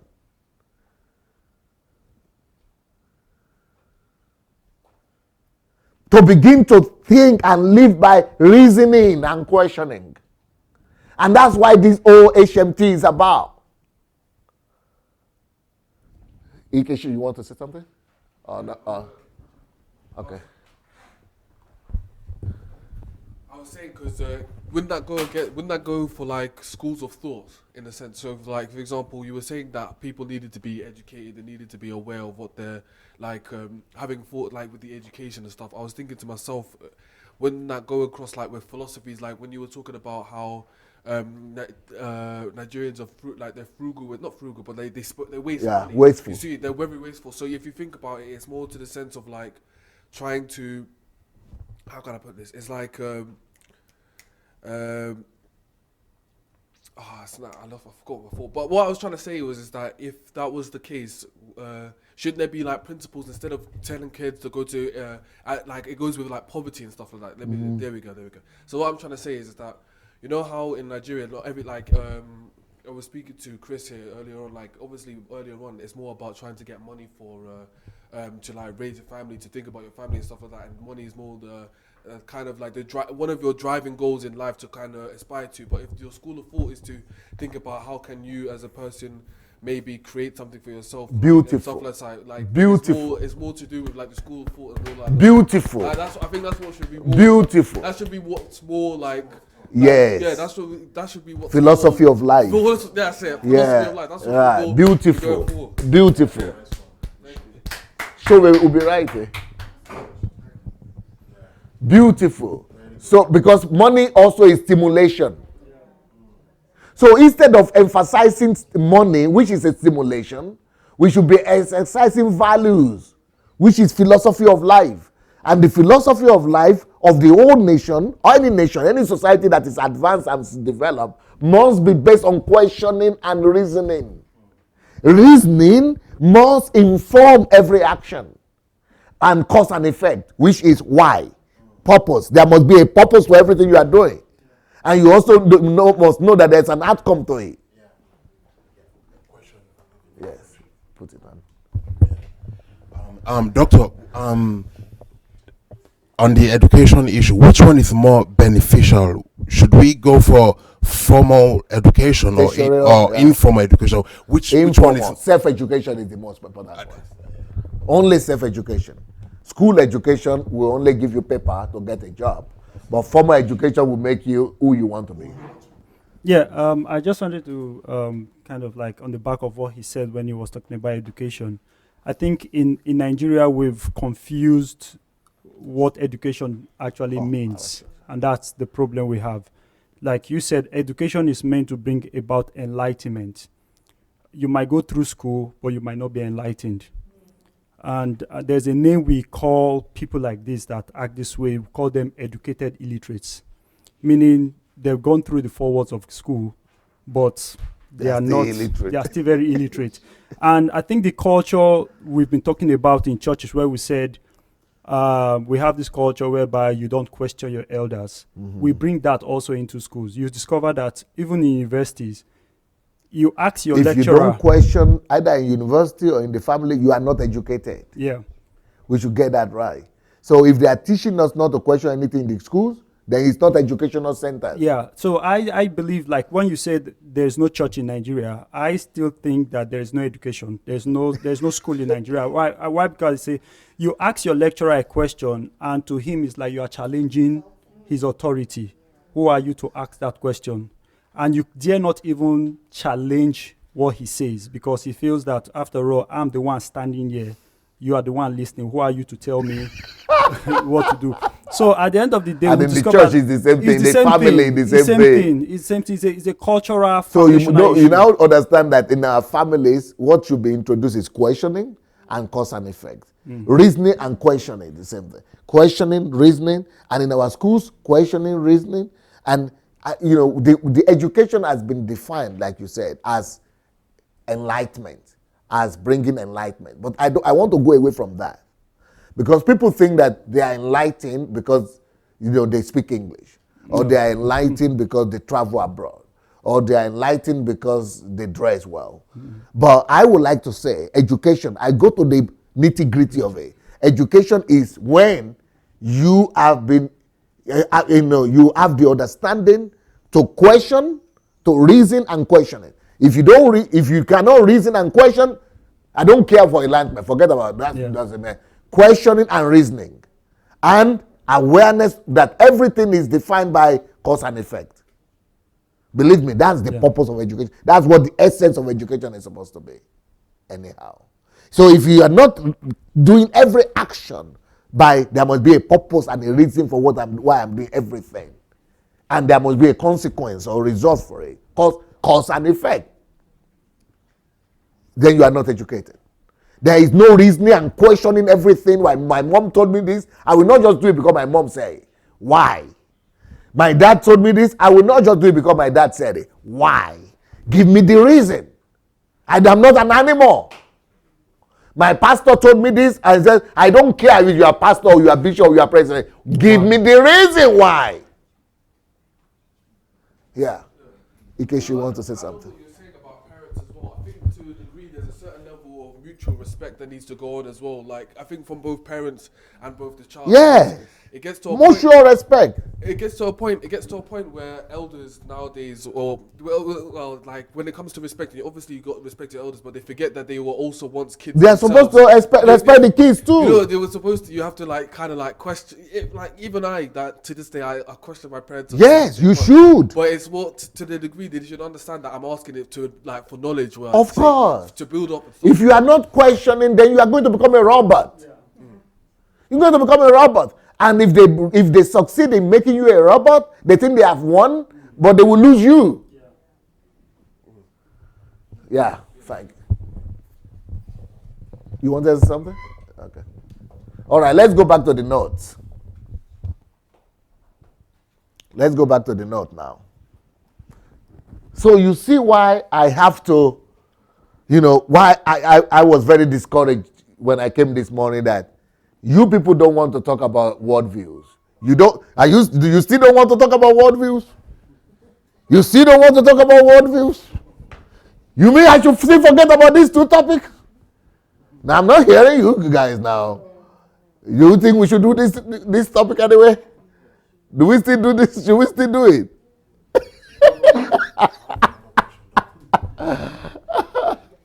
What does scripture, because you brought my mind back to this question when you just mentioned worldview again. What does scripture mean by saying that we are in the world, but we are not of the world? That we're strangers in this world? Well, that's going to be a little bit different from what we're addressing right now. Based on the word, because we're talking about worldview. Yeah. Now, what that means basically, based on the word is that when we come to the Lord, the Bible says that we should renew our mind by the knowledge of Christ and His kingdom. So, not being of this world means that I am living by a set of rules and value system that is dictated from the kingdom of God. So, not being of this world means even though I'm here physically, but I'm having higher set of rules. I have school of philosophy, philosophy of life, higher understanding that makes me to live with the different lifestyle than the rest of the world around me. Not just because I'm Christian or I'm religious or I'm going to church because I have no. It's because I belong to a kingdom. I'm a citizen of another kingdom. And that kingdom that I belong to, the kingdom of God, has higher set of rules, higher value systems. So it is those principles that I'm talking about right now. It is those value systems that now inform the way I behave. But the other people who are in the world, they are being informed by these trivial cultures and by what is going on around them, by what they have seen. Yeah, by the affairs of the world and by the dictates of the spirits under the heavens. So that is no problem. So let's go back to the note.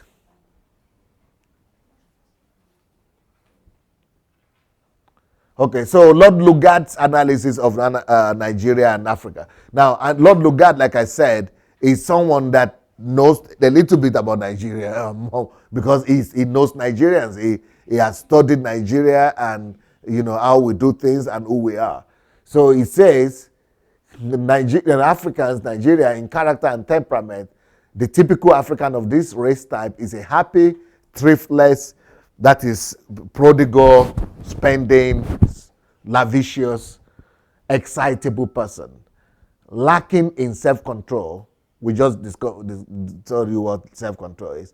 And that is, if he says we are lacking in that, and self-control is the ability to be able to inflict on yourself a measure of restraint and boundary on your own self. And I think the guy is right. We don't like that.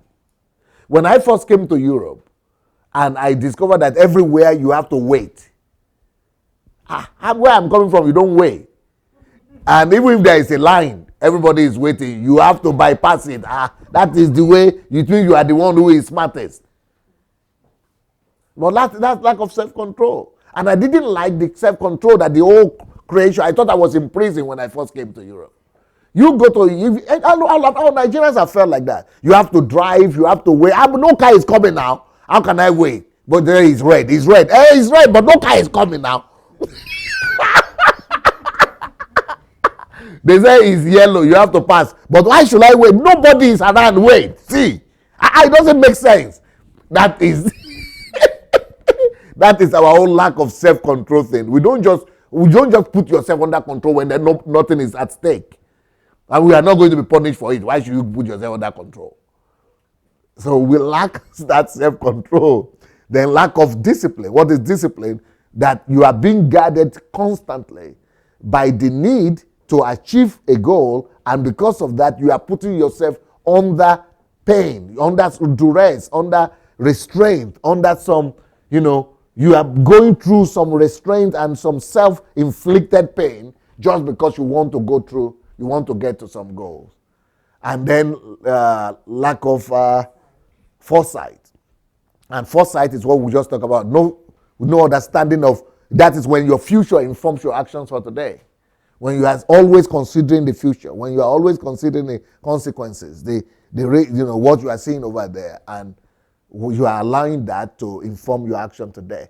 And that is what Nigeria is. Then it says, these Africans, Nigerians, they are naturally courageous. Is that true? Of course, Nigerians, are they not naturally courageous? But that is the problem. Because we don't put reason to that courageousness. We are just blatant and, naturally courageous, but you have to put reason for it. That courageousness has to be informed by reason. That courageousness will just be dying anyhow. That courageousness has to be informed by goal, by cause and effect, and by reasoning and questioning. We don't just need you to be courageous because you can be courageous. There must be a reason for it.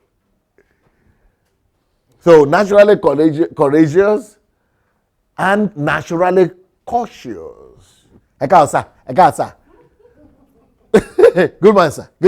Yes, sir. Okay, what is that giving? What is that? Just for people to think that you are well brought up. You are well, when I went to Nigeria, I was saying, okay, please go and clean that place, okay? In the next moment, I will be back. I came back. I said, sir. I said, okay, I'm back. Because I'm back, they are trying to say, sir, that means welcome back or something. Welcome, sir. I said, okay, I'm back. Then I said, but I told you people to do this thing since morning. Why didn't you do it? Yes, sir. This one went there. I didn't know I was doing this. I said, so why are you doing it? Sir? Yes, sir. I don't need your yes, sir, or sir. Go and do what I told you to do. If you have done that, that would have been more of a blessing to me than sir. Yes, sir. Why are you hugging me? Don't hug me. Don't touch me here. If you cannot do what I told you to do, why?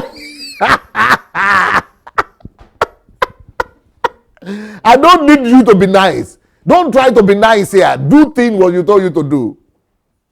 I don't know if you... So that being cultured and, being nice, nobody needs it. If it's not connected to effectiveness, it has to be connected to cause and effect again. Life is guided by cause and effect. But in our own culture, they are not told that life is guided by cause and effect. That, everything, there must be a reason to. So why should I be, you are trying to make me happy, trying to say, by just buying down and say, good morning, I'm okay, I'm there, yes, sir, I'm here. I don't need yes, sir. I need the work to be done. Okay? I don't need yes, sir. I need the work to be done. Okay? Because this house, I said, oh, but you didn't tell me. I don't need to tell you. You need to open your eyes, my dear. You need to open your eyes. I didn't tell you to tell me, yes, sir. But you saw that something is out of order here. You cannot go and fix it. Well, I didn't know. Why? Use your brain to know. Use your brain. That's why you have a head. But how did you know that you have to say yes, sir? Because that's what they have been told all their lives. Just go and be cautious. Yes, sir, yes, sir, yes, sir, yes, sir, yes, sir, yes, sir, yes, sir, yes, sir, yes, sir. Good morning, sir. Good morning, sir. Good afternoon, sir. Welcome, sir. Who needs all that rubbish?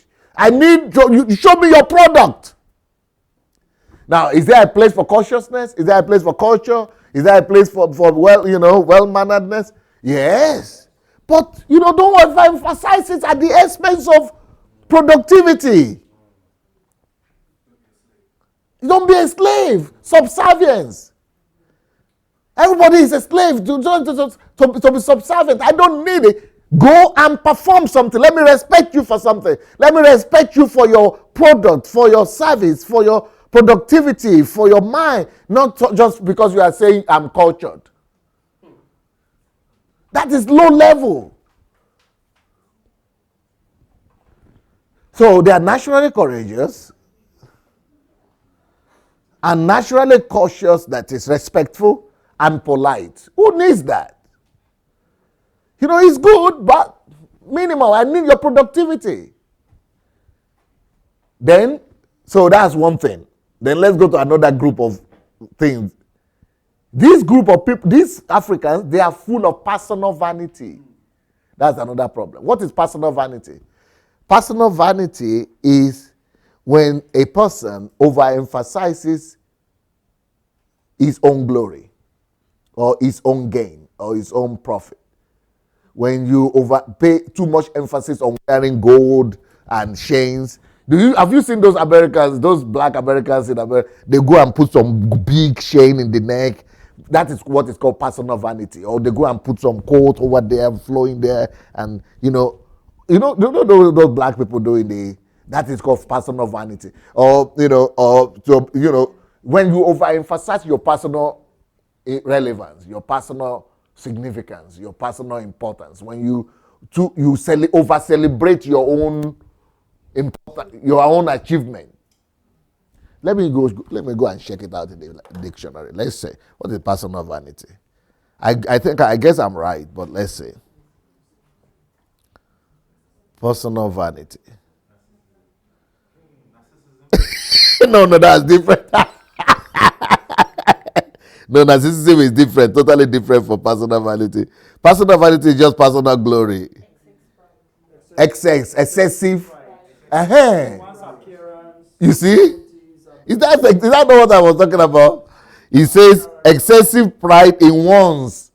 Yeah, in one's everything. Excessive pride in one's appearance, in one's qualities, in one's abilities, in one's achievements. Is that not Nigeria for you? Excessive pride in everything. In one's ability, in one's character, in one's quality. Being vain. Being glorious. That's exactly it. Excessive pride in one's appearance, qualities, ability. That's why they want to build flashy everything. Have you seen Nigerian women dress before? Flashy everything. Why? Because it's personal glory, personal vanity. We thrive in that. The whole reason why they want to go out is because of personal glory. Their appearance, their ashwabi, even those spraying of money is because of personal glory. It's because of personal vanity. All those spraying of money is all because of personal vanity. Even they might not even have that money. They've not made the money. The mommy they are burying, they didn't give that money to the mother when she was alive. But when she died, they now, because of personal vanity, they want to spend that money on the burial. Personal vanity is everywhere. I don't know if any one of you would like to talk about personal vanity. How do you see that in Nigeria? I think that is also why this...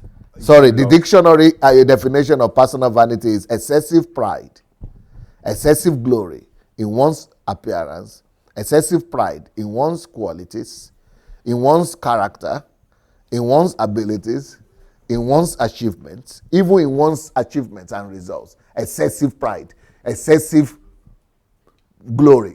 Just like we saw with the ball. Excessive. That is personal vanity. It's a national vanity now. Excessive. They scored a goal. Yeah, we scored a goal. We won a match. But excessive pride and excessive glory is personal vanity. It's a vice. It's not a quality. It's a vice. It's a national vice.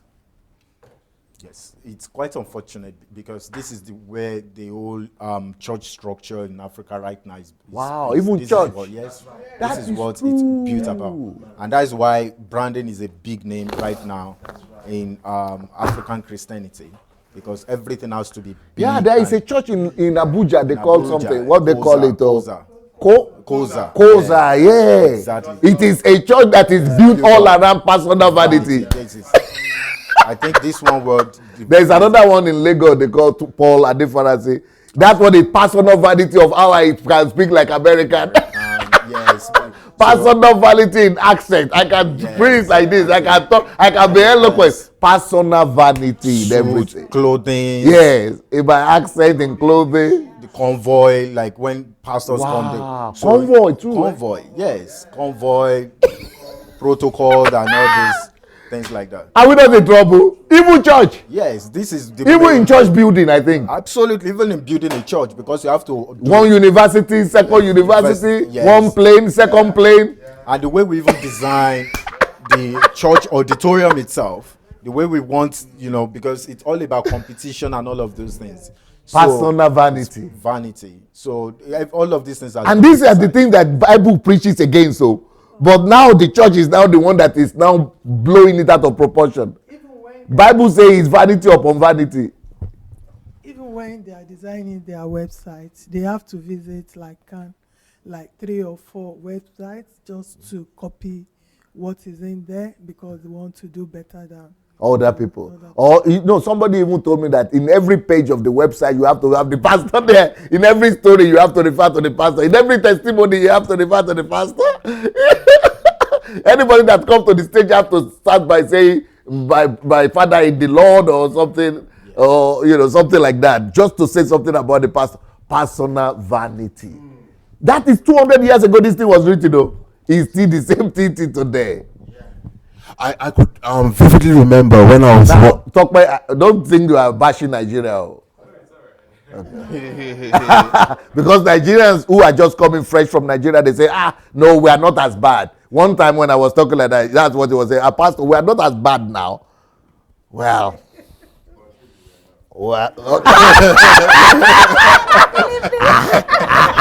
Can you hear that?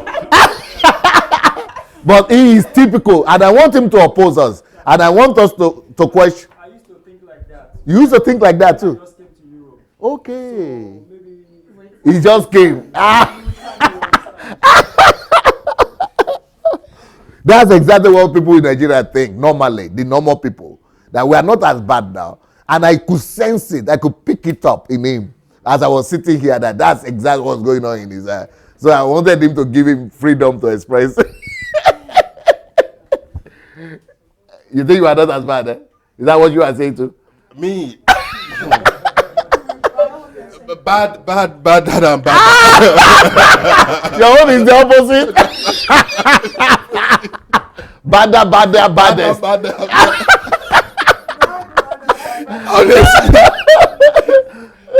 Honestly, my brother here, you made a very good point. I could vividly remember when I was a worker in the Redeemed Christian Church of God.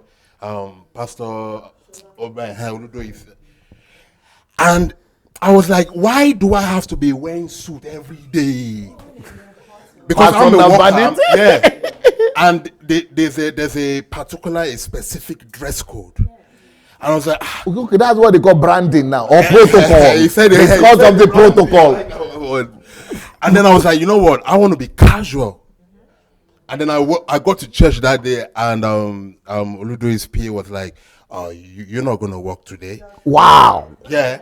No, it's not possible. And it was like, why are you wearing? And it was like, you're not in the proper dress code. Then I was like, what dress code? He said, well, can't you see what you're wearing? I said, okay, no problem. So, vanity upon vanity. No, I can relate with him We are because the whole country is synonymous to vanity. yeah, I can relate with him because while I was in Winners, it got to a point I became part of the what they call altar steward. So people who like go to the altar, you pray, you give testimony, and all that stuff. So I normally come from work on a Wednesday to go to church. And we had a meeting one Saturday, and the pastor was insisting that when you're coming to the altar, you need to put on suit, you know. So I asked the question. I said, sir, you cannot go to altar without suit. Waiting. I'm sorry. Waiting. Yeah. So I asked the question. I said, because I didn't know. I said, is it compulsory? Is it a must? He said, yeah, you have to. And I said, but I don't go to the office with suit. I said the place I work in is dressed down Monday to Friday. Dressed down. So sometimes I go to the office with jeans, with slippers and all that. I said, and I'm coming back from the office. So should I be taking suits to the office just because I need to serve or I need to? And they were like, because I want to go to church. So because of that, I just kind of like started withdrawing from, because I just wanted to be myself. I don't want to be like, you understand, stuffed. So I just started withdrawing, and gradually I just pulled out from the whole frivolity frivolousness, triviality is being glorified. It's been put as a culture. And that's what I'm saying. If God will permit me to be able to have a say on Nigeria, these are my focus. We need to change our own value system, our own philosophy of life, our own concept, understanding. We need to recondition our people from animalistic understanding of life to, values and virtues. Oh, sorry. Yes.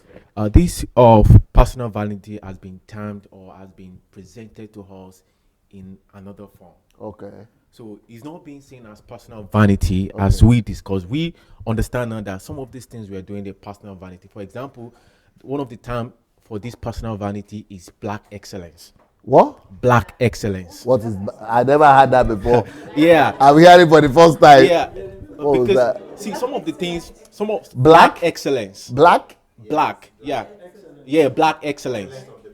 Of the black man. I never had it though. Some of the trends that we are seeing in African church now is being copied from American black church, for example. Yes. For example, he made mention of Koza. For example. Koza actually pattern or fashion his church according to TDJs, in similar to TDJ and Clearfoot Dollars, and so that is vanity they now. Give this it's the spirit of the world. Black excellence. Nothing like that. Can you find that in the Bible? Yeah, it's not there. It is vanity. It is packaging vanity. It is packaging wordlessness, covetousness, worldliness. It is packaging. What do you say? It is. It is trying to package the world lifestyle. The Bible rather said the lust of the eye, the lust of the flesh, and the pride of life. It is pride of life they are calling black excellence. It's the pride of life that is being packaged. I think it was Success who first raised up his hand. Wanted to mention that another group of people that are very guilty of this will be guys from Congo Brazzaville. Congo Brazzaville, they overtake Nigeria. Congo Brazzaville, that one, I think they overtake Nigeria. Yes. The people. But even in Nigeria now, what has now made that frivolous lifestyle to be even more pronounced are the entertainment. Those Davido, what do they call them? Whiskeys. Those are the worst. Those are some of the worst cultural change. Yeah, all those people, they are the people destroying our value system. All those people are the worst of the. It's just like going to America. If you go to America, for example, I used to go to America a lot. They used to have black entertainment, black television, BET. Yeah. So that is what is now redefining the culture of the black American people. But that is the least. How can you take the, what do you call it? These are the least form of, they are low, what do I call it? I have a message I call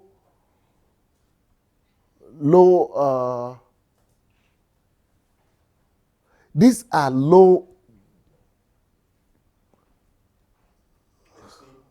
no, they are the low activities. They are activities that they are not the high level. Okay, for example, to dress nice. Is it okay? It's good. But they are low, no. Okay, for example, you could dress like this. You look cool. Come.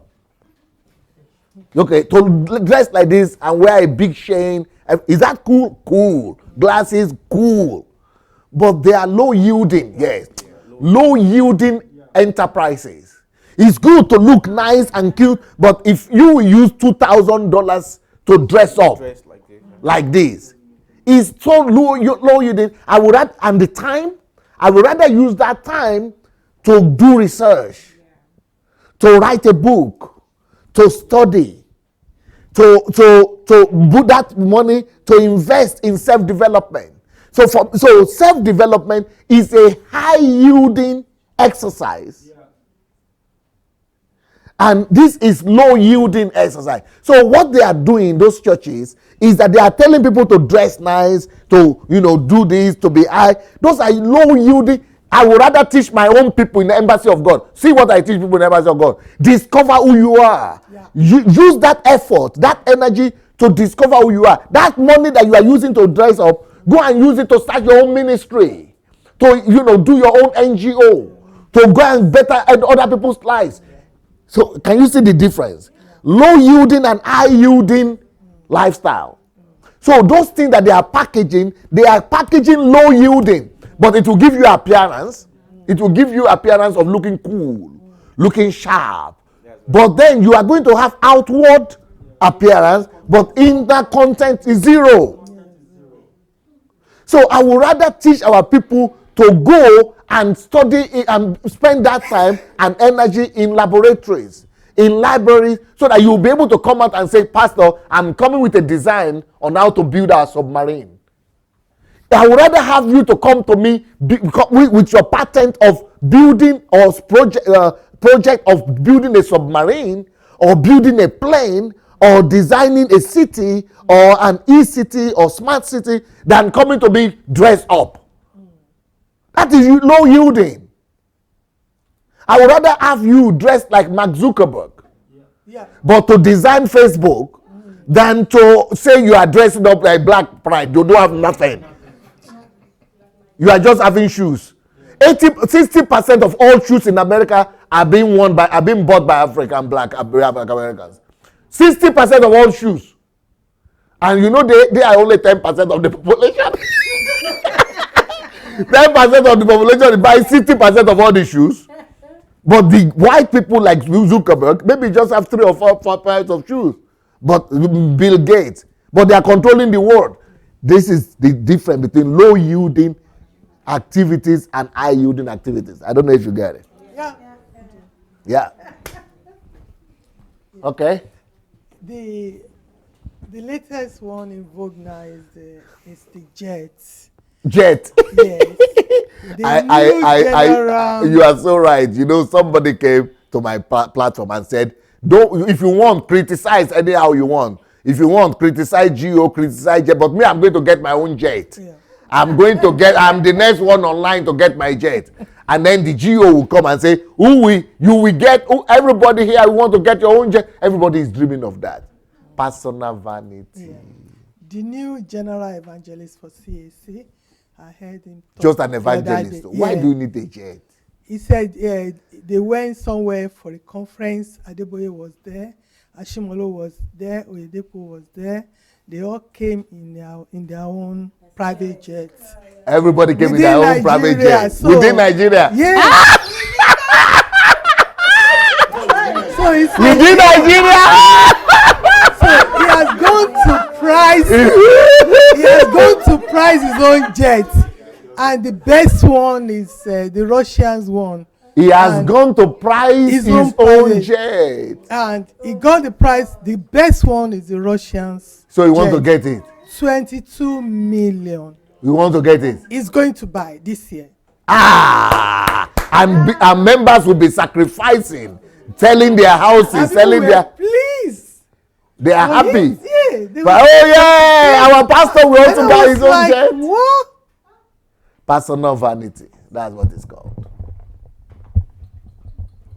I mean, can you imagine that pastor in Abuja that you are talking about? I saw a whole picture. I mean, like 200 pictures somebody put on the internet that the guy had his birthday. Maybe he was 40 years old. He took he got a jet, they hire a plane, commercial jet, and took 200 members or people from the church, 200 people from Nigeria. First class, everybody or plane, they hired plane to take them to Dubai just to commemorate the birthday. From Nigeria to commemorate in Dubai. What happened? Are you all not coming from Nigeria? Why can't you commemorate it in Nigeria? They went from Nigeria to Dubai and back to Nigeria to come back home after the birthday for 2 days. And they are not the only ones doing that. These are not just pastors. These are musicians doing that. These are everybody doing that kind of crazy stuff. Personal vanity has become a culture in our country. Personal vanity has become a culture. There's even a new style of burial now. There's a new style of burial where people are now burying their people with cars. Brand new car. Yes. Brand new Jeep. I keep seeing that video coming. Yes. I saw it, yeah. So they will buy a Jeep, sit you there they'll put you there as a bury the Jeep. Bury the Jeep. So brand new. Big enough, yeah. And they'll put the Jeep in there. When there are people that need all the Mercedes Benz, BMW, put you in the casket and put you in the car and bury the car together with you. Yeah. It's called personal vanity. That's what they know. The lowest form of base is basement of life. The lowest form of low yielding activities. The low level lifestyle. Anyway, let's go back. So that's why I'm talking about worldviews. Are you now getting it? We need to put our worldviews right. We need to correct our value systems. So naturally, these Africans are naturally courageous and naturally cautious and polite. But that being cautious and polite is not that it's naturally. That is what they teach you from when you are young. It's from childhood. It's there. Full of personal vanity, and it's full of it. All of us are like that. And, all of us, we have to work on ourselves with little sense of veracity. Now, what is that? Veracity, I think, is the ability to believe. Truth, is accuracy, accuracy. Factual, beautiful. It's more than truth. It's factual. So what that means is that with little sense of veracity means these people are not concerned about the factuality, about details, about the fact of the matter. They are not basing their action on facts or on research. They are not basing their. Oh, let's check that. Let's check that out. I'm going to go to the dictionary again. Veracity. Okay, let's say veracity. So veracity means truthfulness, accuracy. Yeah, that's what I'm saying. They don't care about accuracy.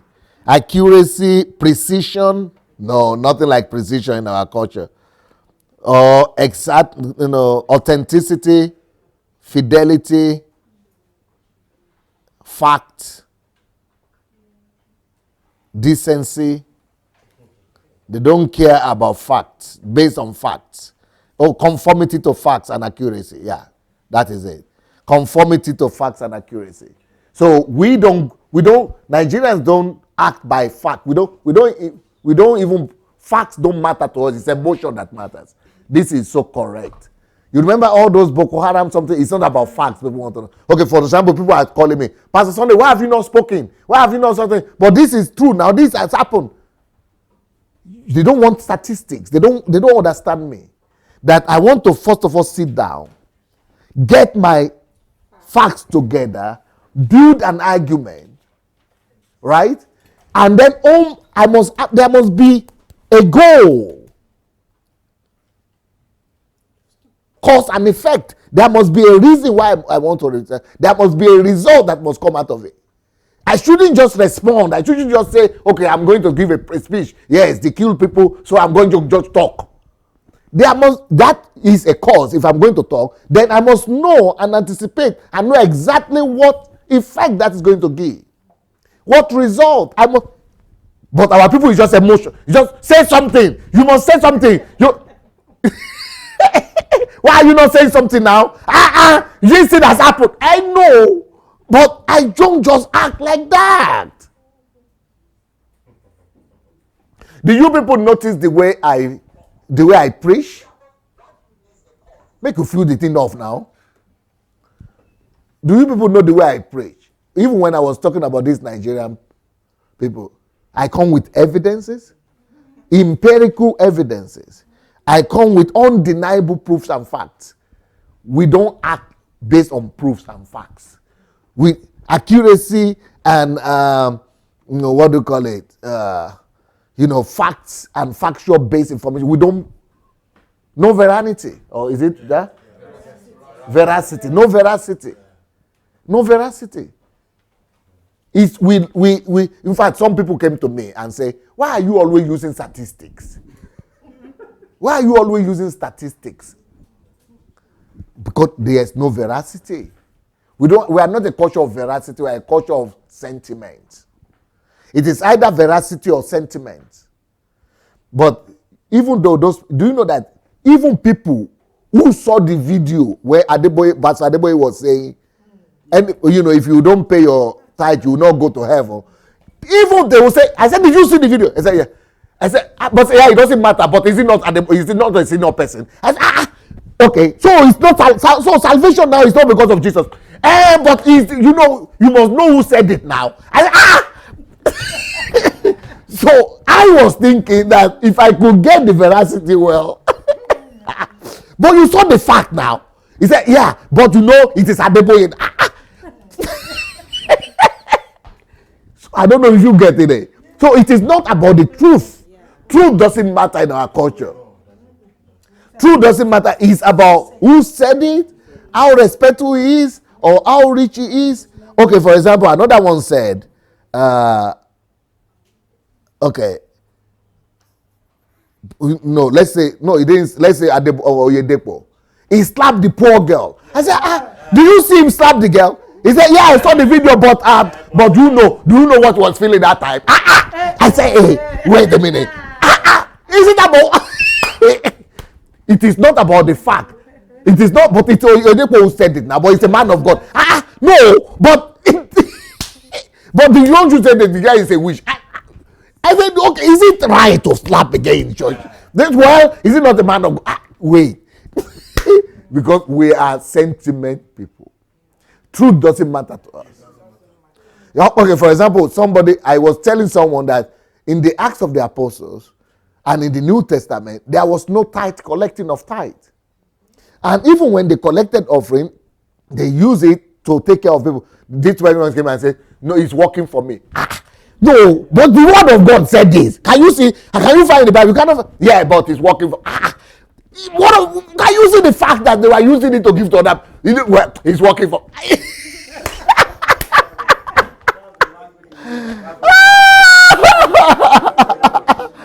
So it is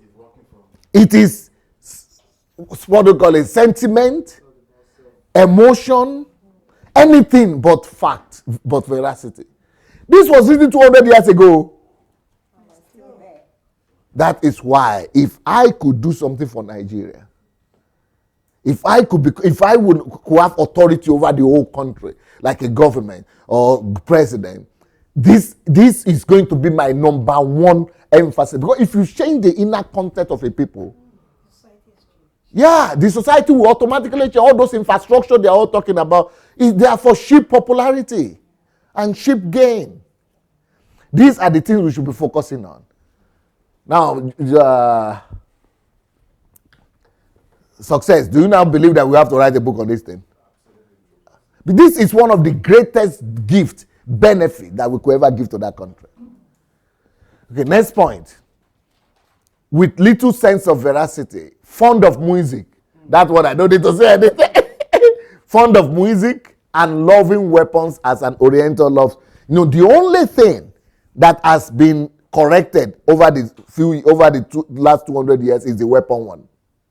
Or has it not been corrected? It is no more. Okay, it's been converted into another thing. Right. Love for power. Beautiful. Because, very well observed. Very well observed. Love for power. Nigerians are crazy about that. They are crazy about power. Because weapon is a form of power. They still use weapon a lot. They still use weapon too? I know, sham also is weapon. Because weapon is not just like physical weapon, it's also weapon of amulet, power. But it's all the whole idea of power, of control. Yeah, the reason I said they still use weapon, in any common fight between two people in the street of Lagos, right? You see them, they always take up weapon, break bottle, knife. Even in that place now, in the APC, knives, yeah. Then when you see like factions like OPC fighting against, you see people instead of the power of weapon of argument and truth, weapon. Physical weapon. They still use it. Or juju weapon or power. Yeah, those are the top that look for power too. And we need to correct these things. His thoughts are concentrated on the events and feelings of the moment. Did you hear that? His thoughts are concentrated on the events and feelings of the moment. Is that not Nigeria for you? Huh? It's very spot on. Everybody just wants to enjoy the moment. And that is why they just forget, they get carried away and they score them back. His thoughts are concentrated on the events and feelings of the moment. And it suffers. You know, I was listening to somebody, a coach, even though, for those of you who are lovers of football, even though I had a premonition, and I want to believe that Nigeria will get to semi-finals this year. But I just feel like that. I don't know why, but that's the premonition I have. But I agree with this past. There is a coach they were interviewing that, who are the African teams that are possibly going to do better? Okay. So who are the Africans that are that might most likely do better? Norman Ayojo Brown. Who are the Nigerians that might possibly do? I mean, who are the Africans in the football something that could do better, or who could get to semi-finals? So this person said maybe Egypt or maybe Senegal. But so somebody was saying, what about Nigerians? They are the first one to qualify. They are doing good. He said Nigerians, forget about them. He said because Nigerians are too confident. They are too full of themselves. They are just too full of themselves. They are too excited. If they are doing good, that is their biggest problem. Because they will be carried away by that success. So when the Nigerians began to lose at the friendly, they had some friendly, I was just rejoicing that they were losing. Because I knew personally in myself that man was right. That man was a German man and who came to Africa. He's a coach. He's coached in many countries in Africa. And he said, the problem of Nigeria is that when it begins to go for them, they begin to think that they are better than the rest of the world, that everybody is inferior to them, that they will win. But for you to win World Cup, you need to be cool-headed.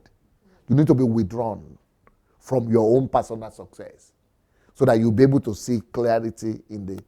Because when you have that excitement too much, He said that is the problem of Nigeria. They believe too much in themselves. If they win one game and begin to say, no, we are better than everybody else. And that is exactly what is. They are full of themselves. Their thoughts are concentrated on the events and feelings of the moment. They are thinking they are just winning. They don't know that the opponents, they are going to prepare to study you, your strategies, and to make you fail. But they are just excited. They are believing their infallibility. And that's the biggest problem of Nigeria.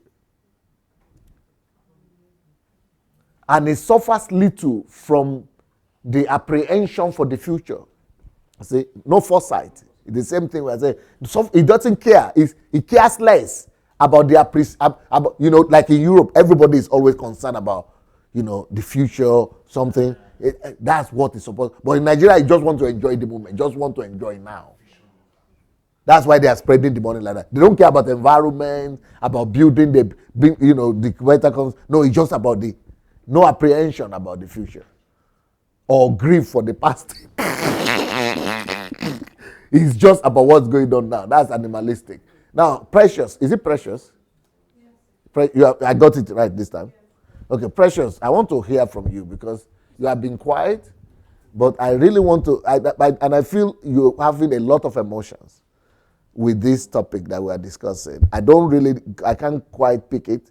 Either you are thinking that you are sad about what you are discovering about your people, or rather, maybe you are rather sad that we are saying so negative about Nigeria, or you are thinking that, we are not as bad, just like Tokpa is thinking. Or what is going on? I want to hear your emotions out. I think all that has been said here is really true, and there is need for change. Because looking at the way things are going, people are not seeing, like they don't have foresight. They're just, blinded by what is happening surrounding them. And they're easily moved, like stimulated by, excitement and money and things like that, which is vanity. It's vanity upon vanity. When Solomon, the richest man in the Bible or in the world that ever lived, at the end of when he was about to die, he said, this world, everything is vanity upon vanity. So what's the essence of us doing all these things, and while but we can change that explains world. why our politicians will go to power, a place of power, and they are only concerned about making themselves feel good. It's vanity, the excitement of the moment. They don't care what will happen. The country will not have electricity. They will not have water. No, that doesn't concern them. They are more concerned about the excitement of the hour, about the moment that right now. That's why they will steal right now and don't care what happens to that's why there is no development. Why is it that we'll be having all this oil money and everybody? It's because of that particular thing we are talking about. His thoughts are concentrated on the events and feeling of the moment. Can you imagine that our Senate right now, they are making like $1 million a year or so. Yeah, something. They make a lot of money a month, right? 30 million a month. 13 million every month. And a country where there is they are living on less than $2. Why? Because to them, as long as they are concentrated on the enjoyment and the pleasure and the events of the moment, that is what matters to them. So that's why there is corruption, because their life is not based on questioning, reasoning, or cause and effect. That there is a reason. If I do this now, if I don't build that road, if I don't do, there is an effect that will come. We have not been, our whole culture have not been taught to reason, to always see consequences. We only want to see what we are enjoying right now. The whole culture have not been taught to question my motives, why I'm doing this, what is the purpose of this. No cause and effect, no questioning, no reasoning. So, yeah, go ahead. Yeah, so even if they do all these things, it's just for me, myself, and my family. Yeah. When they gather all this money, and they don't think about the community, there's lack of love as well when you look at it. Because if you have love, you would, you won't squander the money that is meant to improve the society. You would, share it out and but there is create personal jobs, vanity. yes. Why should I think about society when there is personal vanity? I want to glory, personal glory. Yes. I need to create objects to make me glory. I want to create platform to make me enjoy my vanity. Yeah, give it to Ikeshi. I think she wants to. You know what you were saying about she was saying about personal vanity and stuff like that, and it's on top of each other. And you were saying about how pastors like man of God are always like trying, like someone would say, but the man of God said this or this, that, and the other. You know what I'm saying? I think it goes down to rhetoric when you're talking about reasoning, because there's this thing that humans do not. No matter what you say, you can tell them straight right now, this is bad for you. They will not listen to you. Yeah. You don't know, blah blah blah blah blah blah blah. But I think what it goes, it's like it talks about you need to. I think what people should know, especially, is like you should understand the emotion, have a certain sense of understanding of what people are going through in order to place reason and logic into their heart. Because beautiful. The ability for you to see what other people are experiencing, that is empathy, right? Empathy. And like, for example, you're saying for your politicians themselves, if they only care for themselves, they don't have the same, they're not walking in the same shoes of the village person who is living that, like, God knows how far, like the roads, even you talk about infrastructure, they're not even connecting roads to those people. They don't have any connections to the smallest type of life. So for the world to technically improve, not just only Nigeria, but for the world to improve, they need to have a certain sense of understanding what life is for the other simplest people. person, for the simplest, rather than for where you came from. Like for example, my story could be like, I was born in a very like not wealthy, but like an okay family. You know, I didn't suffer, but I still need to remember that there are people out there that are you know, they struggle to even, you know, have shoes. But Nigerians don't even think about that. They only care about themselves, about their own personal vanity. You see. And it's more about, it's trying to also if you're at a position in your life where you are doing okay, it's also about trying to lend your own hand to other people to stand up. It's more about rising people, like communities as well. You need to try and like bring up people as well. Love, what you were talking about. That's what essentially it is. It's just got a love for the people, you know what I mean? And that is all connected to cause and effect and questioning. Yeah, and even if the lowest people, like the poor people, once they get elevated, sometimes, and they get money. Precious, yeah? Yes. I think now you are thanking Mayowa. You are thanking Mayowa, I guess. Or you've not started thanking her yet. She wouldn't have been here if not for Mayowa. Yes. So even if they get elevated and they become rich, they forget about their little beginnings and just focus on their themselves. own little yes. beginnings. They easily forget and, you know, just because want to it's at the life. moment. They concentrate on the events and feelings of the moment. Because the most important thing is feelings, biomasses. Biomass lives by feelings, you know, instincts, stimulations, and yeah. So feelings of the moment, feelings of the moment. So, yeah. So this is why you people now understand why I have to. No, probably not. This is why you people understand why I've got to start this whole thing with worldview. Worldview, because this is what has formed all this vanity, evil stuff. This is what is now responsible for our worldview. This is now, you know, all these things we have talked about and we are still going to talk about, they are now responsible for African worldview, Nigerian worldview. This is where we are. This is our worldview here. This is what determines how we see life, how we think. These are all formulated and dictated by this animalistic stuff. That is evil. We are next to animals. That is the biggest tragedy. And we are not, nobody is addressing it. Nobody is talking about it. So for us to change our nation, we first of all must change this understanding of life, worldview that we have.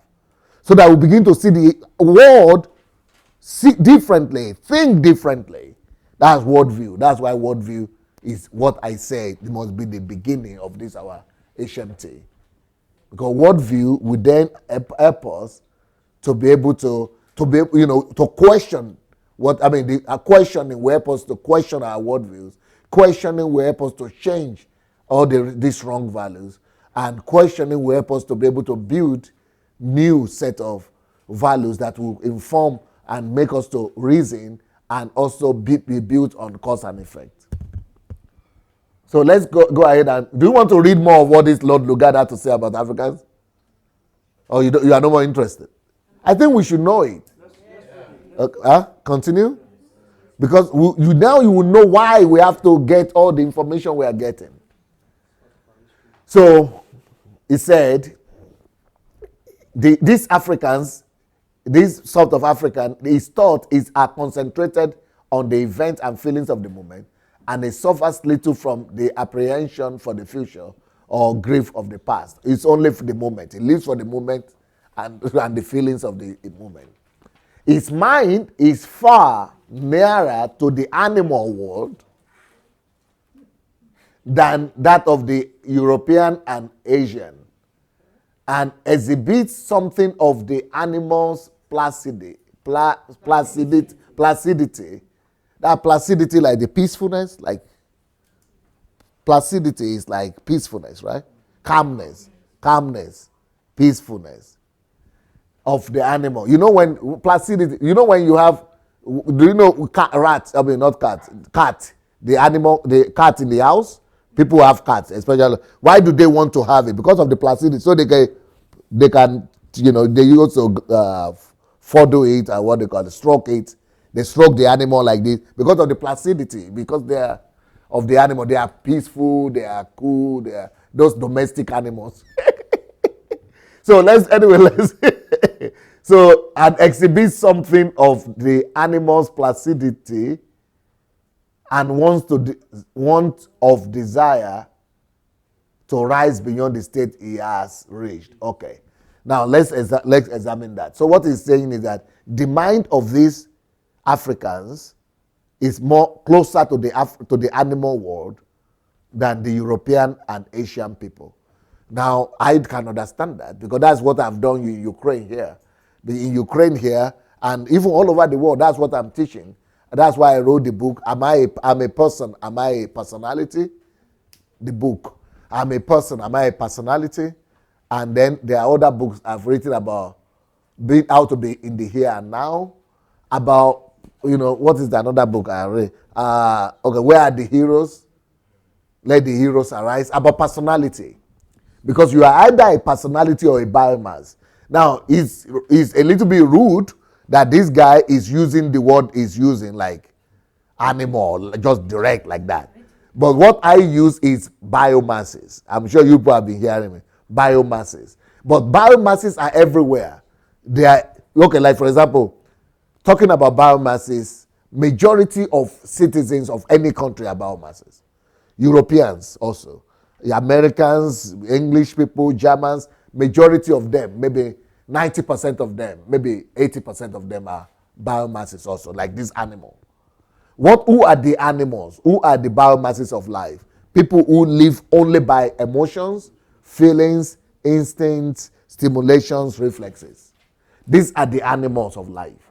So that's what it's trying to describe. So don't be annoyed because a lot of Nigerians hate this thing and they hate this guy because he's calling them animals, that they are closer to the animal. But that is the reality. But this is not just about Africans. This is about every other being. You ask these Ukrainians and what I've been teaching them. This is what I've been teaching them. This is what I've taught. I've been able to help them change. But nobody has helped us change these things. And that's why I'm addressing it. We will remain animalistic level of living until somebody addresses these things. So his mind is far nearer to the animal world. And the reason I just told you, because it lives by feelings, by instinct. It doesn't live by reasoning and questioning. Because animals don't live by questioning. Animals don't question. Animals don't reason. Animals don't live by cause and effect. That's the only thing that differentiates us from animal. And you know, I just written a book. In fact, we have to release that book soon. A mouse or a man or what do you call it? A man or a mouse. I've written the book. You know, this is before this, before I even read this. A man or a mouse. I wrote it in Russian, but I've translated it to English now. A man or a mouse. So I'm going to publish that book soon. So it's not about, is going to be published soon. They are doing it now. Good. Thank God. A man or a mouse. I've got to read. I wrote that book for Europeans, not even for Nigerians. But this is exactly what this man is talking about. Because we are not living by the principle that makes you to be man. So he said that, but our own, our own closeness to the animal was too much. More than the Europeans, more than the Asians. And that's because they are more exposed to these principles than us. So if we could be exposed to, we could control it.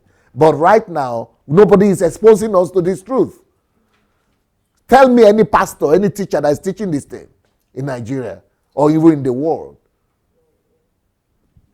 So that's why it says, and exhibit something of the animal's placidity. What does that mean? Carefree. Carelessness. That is like peace. No, you are just too relaxed. Carelessness. What is it in the dictionary? What does it say? Placidity. It should be peaceful. Unnecessary peace. Unnecessary tranquility. Placidity. This English language. Placidity. Is it? Pleasantly calm. Hey, that's it. Pleasantly calm and peaceful. For what? Can you imagine? Everybody is living in poverty. You are just living as if nothing happened. Can you imagine? Tragedy is happening everywhere. Do you know that a European or American will go to Africa to go to the villages to feed the poor and the people who are, and Africans will be passing him by every day. He will not even see problem. That is the placidity they are talking about. Do you know that in Nigeria, people will be passing by, homeless people, children, disabled, and why somebody will come from Denmark and see one child, one alone, that is in the street and becomes a hero. Nigerian Christians even are passing him by every day. Placidity. That's the placidity they are talking about. Somebody will be your neighbor. These children will not go to school. You will be riding jeep. The road to that your jeep, to that your school, to that your church is all broken, everything. Placidity as if nothing happened. This is Nigeria. The whole placidity is explaining one word. This is Nigeria now. This will not be Oyibo land though. This is Nigeria. This is Nigeria now. That is placidity we are talking about. This is Nigeria. You welcome. You will tire. You will what they tell you something like that. That you will soon become like us. That is the placidity we are talking. God is in control. God something God will do. Is that God? No, it is well. It is well. Yeah, it is well. That's it. That is the placidity. It is well. Nothing is well. What is well? People are dying of hunger. People are dying. People are homeless. You say it is well. What well? What does it up there? What well? It is not well. But that is the placidity we are talking about. Animalistic placidity. But for animals, it is understandable because animals, they don't understand what's going on. They cannot query. They cannot question. But if you are not questioning, you are the same animal.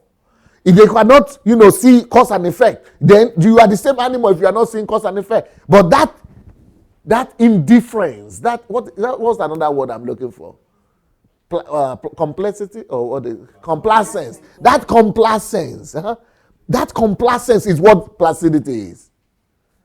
Complacence. That is what we are having. Okay. So exhibit something of the animal's placidity and lack, that is, it wants, that it lacks. Lack of desire to rise beyond its 30 years. Want means want like lack. It lacks the desire to want to build something. Why is it our cities are like that? Can you imagine? That exactly was right. Nigeria will build a house, put a fence, and cares less about the sharks that are. It doesn't desire, but here everybody wants to know our street must be good, the whole city must be good, our whole country must be good, but Nigeria don't care about that. As long as he has his own minimum comfort. My own house has electricity, that's what bothers me. My own house has water, that's what bothers me. That is the placidity we are talking about. My own house, my own family children are able to have education. I'm able to send my own children abroad. That's what bothers me. So that is, he doesn't show any desire to want to rise beyond the state he has reached. He reaches a state of comfort for himself, and that's why he relaxes. Through the ages, the African appears to have evolved no organized religious creed. And though, that means paganism, that's what, and though some tribes appear to believe in a deity, the religious sense seldom rises above, that is rarely rises above pantheistic animalism. Pantheistic means, just believing in stones and believing in multiple God, in anything. Yeah, multiple, like believing in sun or thunder or iron, or that is just believing in anything. So, which is animalism, because it is like, animals will be enticed by anything. So, no supreme God knowledge. And it's still the same thing. If you tell them that coconut will give you miracle, they will bring coconut. If you tell them that it is money you need to bring, it is dance you need to do, it is still the same thing. Even though there is Christianity, but we still don't understand God. No knowledge of God. That is still the same thing. This was before Christianity came. But now that Christianity has come, it's still the same thing. We will follow anything just to get a miracle. Because the whole essence of us going to God is to get something for ourselves. It's not to discover God. So no knowledge of God. That's basically what it's saying. And their religiosity, their pantheistic animalism seems more often to take the form of a vague dread of the supernatural. Yes. Is that dread still not there? Oh, your family, your grandfather's house, they buried something there. Generational curse. You need to get deliverance. You need to break the curse. You need to do this. Even though Jesus has died, though. He has broken the curse. He has finished, but they are still telling you dread of the supernatural. It's still there. Oh, somebody will curse you. Oh, you will do this. Oh, this will happen. It's still the same to 200 years later. As if Christianity has not come. That's what superstition can do for people. And paganism and syncretism. It lacks the power of organization. Everybody knows that. No organization. And these are the things we are supposed to be, our education is supposed to be paying attention to. Organization, management, maintenance, structure, systems. These are things Africans like. When I came to Europe, it's when I discovered that I didn't know what it means to be organized, to have system, organization, structure. I had to teach myself. I have to learn it. Because I discovered that Europeans were better than me like that. I said, no, I'm going to be better than all of them. And thank God I'm now teaching them. So it lacks the power of organization. And we need to teach our whole country to become like this. And is conspicuously deficient in the management and control alike of men and business. So no management. You cannot control people. You cannot manage people. You can control but not manage. No management of people or business. Even go and see the biggest businesses in Nigeria, even Dangote, they are being controlled by foreigners, maybe by Indians, people like that. No managemental skills. These are the kind of things they are supposed to be teaching from primary school. We don't like details. He loves the display of power. Oh, that's what we spoke about earlier. He loves the display of power, but fails to realize his responsibility. Is that not why our government, we're having problems? Head of state. Yeah, president. They like the power, but no responsibility. They have been there for years, nothing changes. The same with pastors. They like the power, the opulence of the power, but the responsibility doesn't deliver anything. He will work hard with a less, this is another one. He will work hard with a less incentive than most races. Yeah, that's because he's not able to assess his value. He doesn't have, of his work. And Nigerian can work hard, but he doesn't even know but he has to do all that motivation or all that stimulation. Somebody has to push him to do it, but with less incentive than most people. So he will not be paid for it as much, but at least he will say, at least I'm getting something to send back home. Yeah, but no, I would rather work for $10 an hour or whatever, $10 or 8 hours than not doing, than, you know, proper, yeah, because they will not have papers, they will not have documents. They just want to have something little to send home. Yeah, at least I have something. He has the courage of the fighting animal, and Nigerians have that, especially, you know, the courage of the fighting animal, an instinct, but it's an instinct rather than a moral virtue. So you see, like, he's courageous, but what is the difference between instinct and moral? The questioning and thinking. The thinking and questioning. You know, he's not thinking through. It's both his courageousness. That's what qualifies it as an animal. And instinct. In brief, the virtues and defects of this race type are those of attractive children. You know, children don't think. You know, a child, your 1 year or 2 year old child will not come to you and say, Mommy, have you done your breakfast? What will you eat in the evening? The child doesn't even know there is evening coming until it comes. The only thing the child knows that, Mama, eat, I'm hungry. Why? Because it's only now what is paining him right now. So he said, like, they are like children. And most of the time we are like that. Whose confidence, when it is won, is given ungrudgingly. You know, when they trust, they just, you know, you can have them, you can dominate them, you can do anything you want with them. They give up to you ungrudgingly. As to an older and wiser superior, without envy. They just that's why there are people began to that, because he's an Oyibo man, he knows that once you win them over, they give up to you ungrudgingly and begin to see you as a wiser and older without envy, without questioning. That's why they are calling Oyibo. Even people started calling themselves Ogunto Oyibo, Ifato Oyibo, or something. Because you are Oyibo, you are like a god. Or Oluwato Oyibo. They submit to you that, okay, the God also is up to the white man. You know, that he knows what he's talking about. That is, you know, that is also because of not questioning. That if the man can do it, if the right man can do it, anybody can do it too. We don't question. No cause and effect.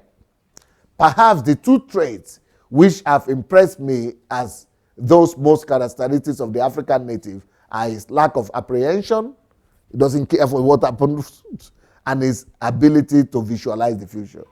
You see? It's the carefree life. Just living for today. So this is why this is from page 70 of the Dual Mandate by Lord Frederick Lugard. He wrote it in 1926. So this is why I decided to start this our HMT with the art of questioning with worldview. Why we have to question. Why we have to question the way we are. Why we have to question who we are right now. That is why I wrote that book. I'm a person. Am I a personality? Let the heroes arise. Where are the heroes? As well. Which was the third one I mentioned? A mouse and a man or a mouse. I've not published that. There's another one I've published already.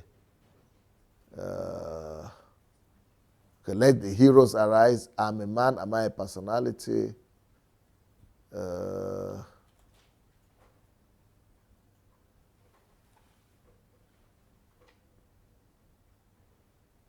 Yeah, even if you get those books, they are enough to help you get out of this problem.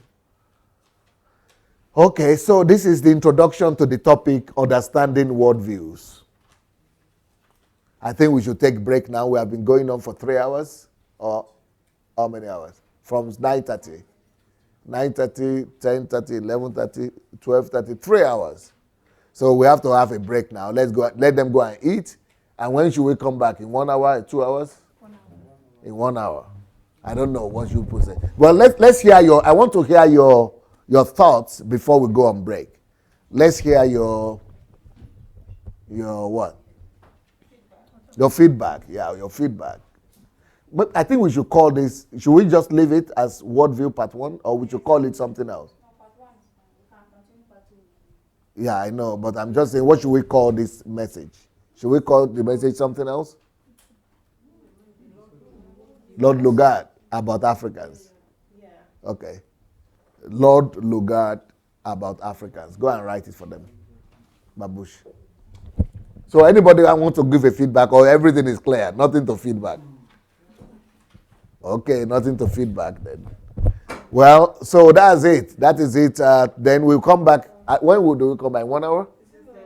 Huh? 2:30? 2:30, okay. We come back at 2:30. We come back at 2:30 and continue. So thank you so much. Lord Lugard to produce. Yeah, I need more time. Okay, let's then come back in 1 hour. 1:30 then. We'll come back. Huh?